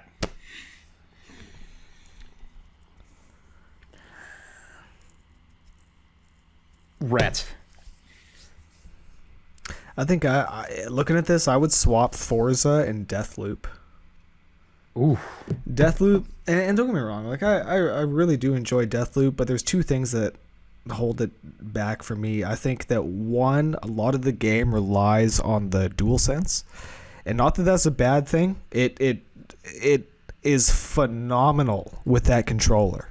It's so much better playing with the DualSense than I would, if I was playing that with the PS4 controller, there's no way I would be enjoying it as much. But the fact that the haptic feedback is one of the best examples of what that controller can do, it really does improve the experience for me. With Deathloop? Yeah. Deathloop, really? I think it's phenomenal. Yeah, I think it's absolutely phenomenal with the especially the triggers. Honestly, I hadn't noticed that. Yeah, I was gonna say it's like it's pepper in the soup, man. But it ain't like, it wasn't formative to my experience. I was kind of more focused on. Yeah, I don't know. It didn't seem that. It's cool. One effect that I really enjoyed was that when you're using a gun like a sniper rifle or something with a really like a high caliber round, you can really feel the bullet echo through the controller. You feel it vibrate throughout. Yeah, go back and do that. I swear to God, it's like a very, very good use of the controller. One of the other things though that bothered me with the game is that I agree with James that all of the bosses are great. All the 8 like targets are phenomenal, but I hate the common enemies. I hate how they're all just like these like mannequins that walk around, and I mean some of them are doing some cool shit. You know, you'll come across the odd guy that's playing the guitar or working at the bar, but for the most part it's just like you're just like killing these mannequins, and I don't know, it's driving me crazy. Yeah, I can see that a little bit. Maybe the AI is not perfect. Yeah, I'm not saying it's an easy game either by any means, but it's, I don't know, it's one of those that like the shooting is so good, you know, the guns feel so good, but going stealth is by far, you know, the more effective way to play. So it's tough. I don't know what to do in some situations, you know. I guess that's the point of it, though. I'll be honest, Rhett, your criticism sort of sputtered out into. I kind of. Yeah, you kind of ended with I like Deathloop. Yeah, I do. Yeah, you were like, man, okay, this but no, fucking better game. than. I do. No, I love Deathloop, but better than Forza? No, I don't think it's better than Forza. I think Forza was a much more important game. Rhett, how many racing wheels do you own? Just one. Okay, because you're like racing No, guy. That's Like, fair. You're racing. You're man. right though. That's totally fair. That's totally fair. I agree with Of that. course, you love Horizon more than Deathloop. But again, like I'm probably just putting too much stock in how like important I feel that Forza was to the Xbox this year. It was the game that brought it back, and Halo, whatever. No, Halo was not the game that brought it back. Forza was the game that got people interested in the Xbox again. And now that Halo's out, yeah, it's great. Everybody has an Xbox already because they fucking wanted to play Forza. And now that it's out, sure, Halo, it's great. But I just feel like when we look back at things in 10 years, Forza is going to be remembered more than Halo. Or I'm sorry, more than Deathloop. I don't know about that. I think there will be about 14 Forzas before that happens. So here's the thing. That's the problem with any racing game, any sports game, is that they're iterative and another one will come out and it's probably going to be better. So like even having Forza on the list at all is massive for that, for the genre in general. But Forza, that franchise in particular, just like a Grand Theft Auto, just like a Metal Gear, every time they release a game, it moves the generation forward. It's always like a technological, like, you know, it's always an advancement. It's always like something that you'd never seen before. Forza 2 was something that like looked like nothing you had seen, and Forza 3 crushed that, and then Forza 4 crushed that, you know? It's always, unlike sports games that essentially look the same each year, Forza, it continues to be like a genre-defining game, like a generational-defining game. Yeah, I mean, it looks generationally better, but it is the same game. It's the same exact structure as Horizon 4. Yeah, I mean, I can't argue that. I think that it works a lot better. I think that they perfected the formula a lot more, but I do agree that essentially it's the same thing. I was going to suggest swapping Forza and Resident Evil. Forza, which would put RE Wow. at 4 and Forza at 6. And I think 6 is very respectable for Forza Horizon.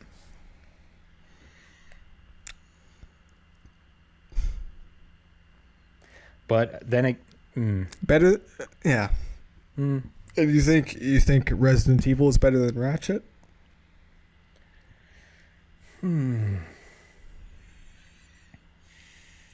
personally probably it's close. It's close. It's really close. They're probably equally memorable to me.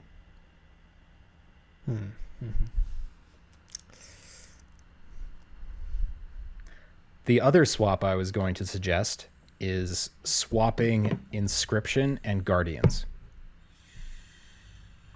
which would put Inscryption at 7, Guardians at 8. Yeah. Yeah.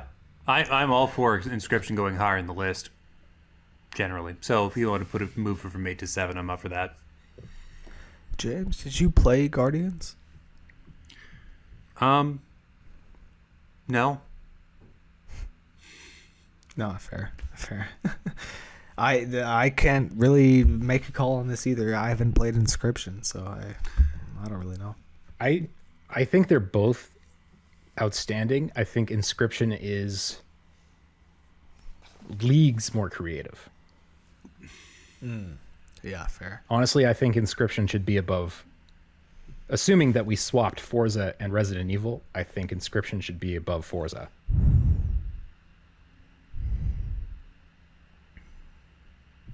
So that would put Inscryption 6, at what? Forza 7, Guardians 8. Or I'd put Guardians above Forza.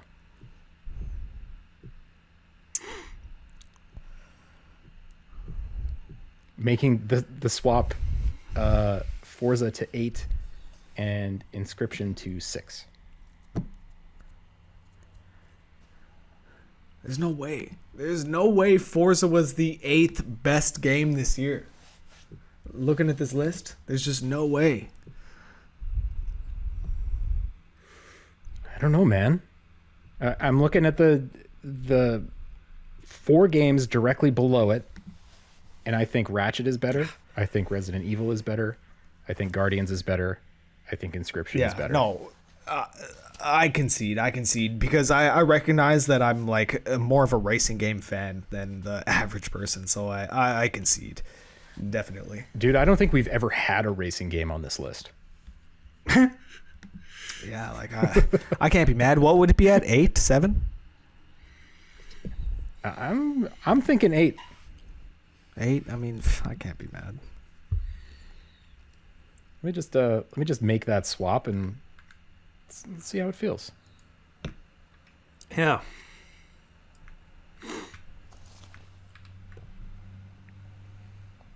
There. How's that look? I mean, Metroid's not in the right place, but other than that, like we've got a pretty good looking list here. So you're saying, Rhett, you want to swap Forza and Metroid? No, I wouldn't say Forza's the game of the year. You know. Oh, my mistake. You want to swap Metroid with MLB The Show? Wow, you know. What clickbait that would be, huh? Days, one of these days, when y'all retire and they give me the reins, that's when I'll put MLB 35 game of the year. Yeah.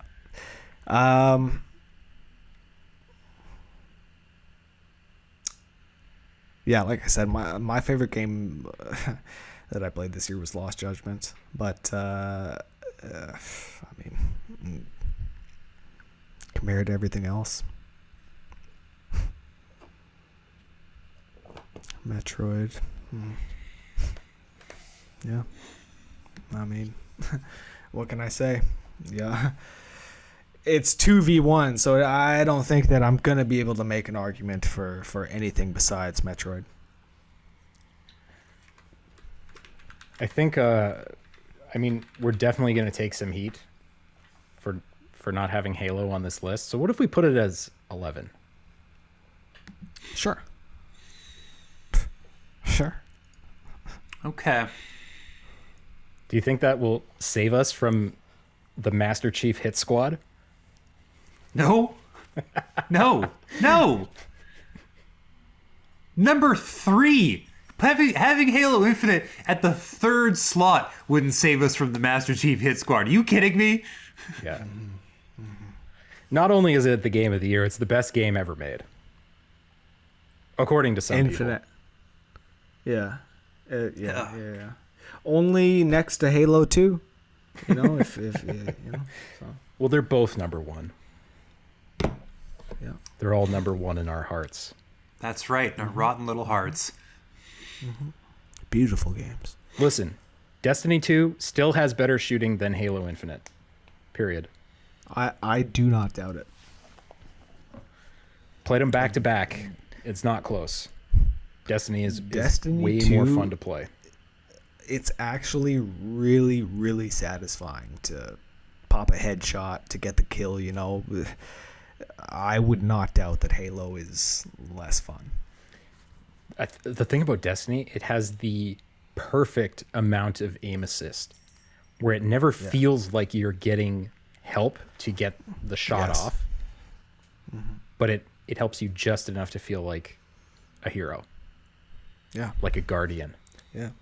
Absolutely. Right. You're consistent. You'll pick it up quickly, and you'll be consistent to the point where you're, you know, you feel like you're John Wick. Oh, but absolutely. It right, but it'll never feel like you're playing Red Dead and you're just locking on to head after head after head. You know. They did just add some Bungie's 30th anniversary content, which includes things like the Halo 1 pistol. Oh, well, go out and get your Series X, Series S now, because you can't miss that. You got the Halo 1 pistol. Yeah, dog. Well, enough said. So maybe we should reconsider Halo on this list. Oh, no, not in Infinite. In Destiny. You can get the Halo pistol in Destiny. Really? Yeah. Okay, so I mean, I take it back. Don't go out and get a Series X. You don't need to play that. You can get Destiny on the PC, on the PlayStation. I mean, you could probably have an experience that's similar to Halo at this point. Similar to Halo Infinite at this point. Okay, let's count this down and see how it feels. Just outside the top 10, we've got Halo Infinite, Hitman 3, and Loop Hero. In the top 10, 10-1, Lost Judgment, It Takes Two, Forza Horizon 5, Guardians of the Galaxy, Inscryption, Resident Evil Village, Ratchet and Clank, Rift Apart, Returnal, Deathloop, Metroid Dread. I'm into it. I'm extremely into it. I love this list. Any qualms that haven't already been raised and then summarily squashed? You know it. I don't think Deathloop deserves number 2 either. I'm looking at this list. Deathloop was not more enjoyable than Resident Evil. It wasn't more enjoyable than Ratchet. I think Ratchet is a better game.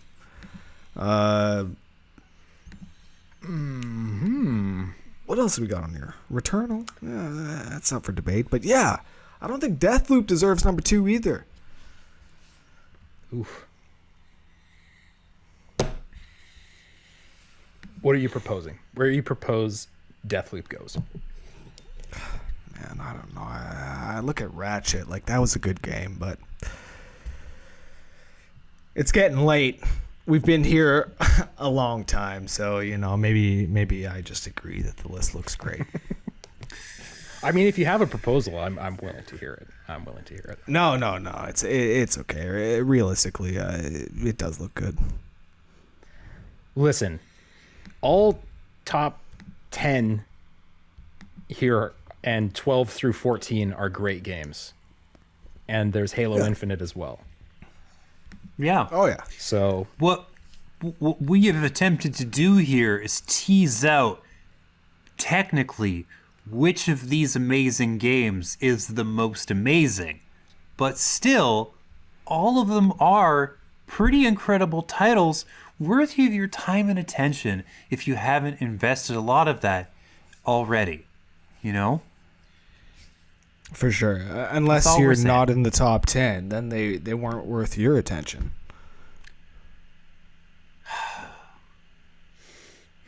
I only have so many hours in my life that That's fair. I'm sorry. and I still haven't scammed my way into an Xbox, so I don't know what to tell you. That's fair. That's very fair. I just had a vision of you like out on a street corner, James, with a card table and some bent cards Yeah, and yeah. like a bit of a shell The game dice. going on to get yourself an sure. Xbox. Oh yeah, no, yeah. The first bet. Oh yeah, you could win a controller, no problem. And then you give it to them, and then the second game. That's where you get them, right? Where they're Yeah, exactly. that's when the trickery, the wizardry happens, you know? And who's going to be able to resist that offer when you're wearing that hoodie? No one. This thing has its own dark power that can't be resisted. Wow. Well, there we go. I think we got it, guys. I think we have the Press X to Podcast definitive top 10 games of 2021 in the bag, in the books. Lock it in. Well, I mean, that's what you think, but okay. And Rhett, It is what we think. I added MLB The Show in number 14 for you. How about that? No. 14. Like, you cannot tell me that MLB is not better crafted than Loop Hero, than Hitman, than Halo. Oh no, yeah, it's less well crafted than those. Oh, okay. Yeah. Wow. I mean, and dear God, if you're still listening to this, you made it this far because you really needed to see what our list ended up to be, and I don't know, for some reason you didn't look in the video description or click on COGconnected.com, the place where this list will live soon. But thanks for hanging out. This has been fun. Yeah, super cool of you to stick around for like 2.5 fucking hours, you know? Yeah. And Rhett, how many teeth do you have left in your mouth? Do you spit any out? 0. I need to go to the dentist. Straight gumming, eh? All right. I'm gumming it, man. All right. I'm gonna order a blender on Amazon for you so you can puree your food for the next bit. That's nice. I'm gonna need that. I mean, if you could send me one of them large boxes of straws, you know what I'm talking about? I will need that as well. I mean, sounds good. Let me know how that's going. Let's reconnect in 2022 for Definitely. season 5 of Press X to Podcast. Season 5, and I just want to say this right now. Like, get ready to see my mug a lot more because my computer is coming out of the shop. It's been in there for we're getting close to 4 months now. Oh my God. But once I get it back, don't worry. Are you telling me I'll that turn my season fucking- 5 of Press X to Podcast is also the face season? It's about to get a lot sexier in here. A lot sexier. It's the facier season. yeah. All Yeah, right. Exactly. All right. So, We're going with that. ladies, gentlemen, get prepared.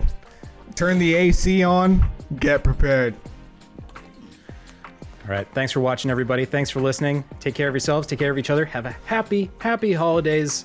And look forward to more video games in 2022. We will see you right back here sometime soon. Bye, everybody. Bye-bye.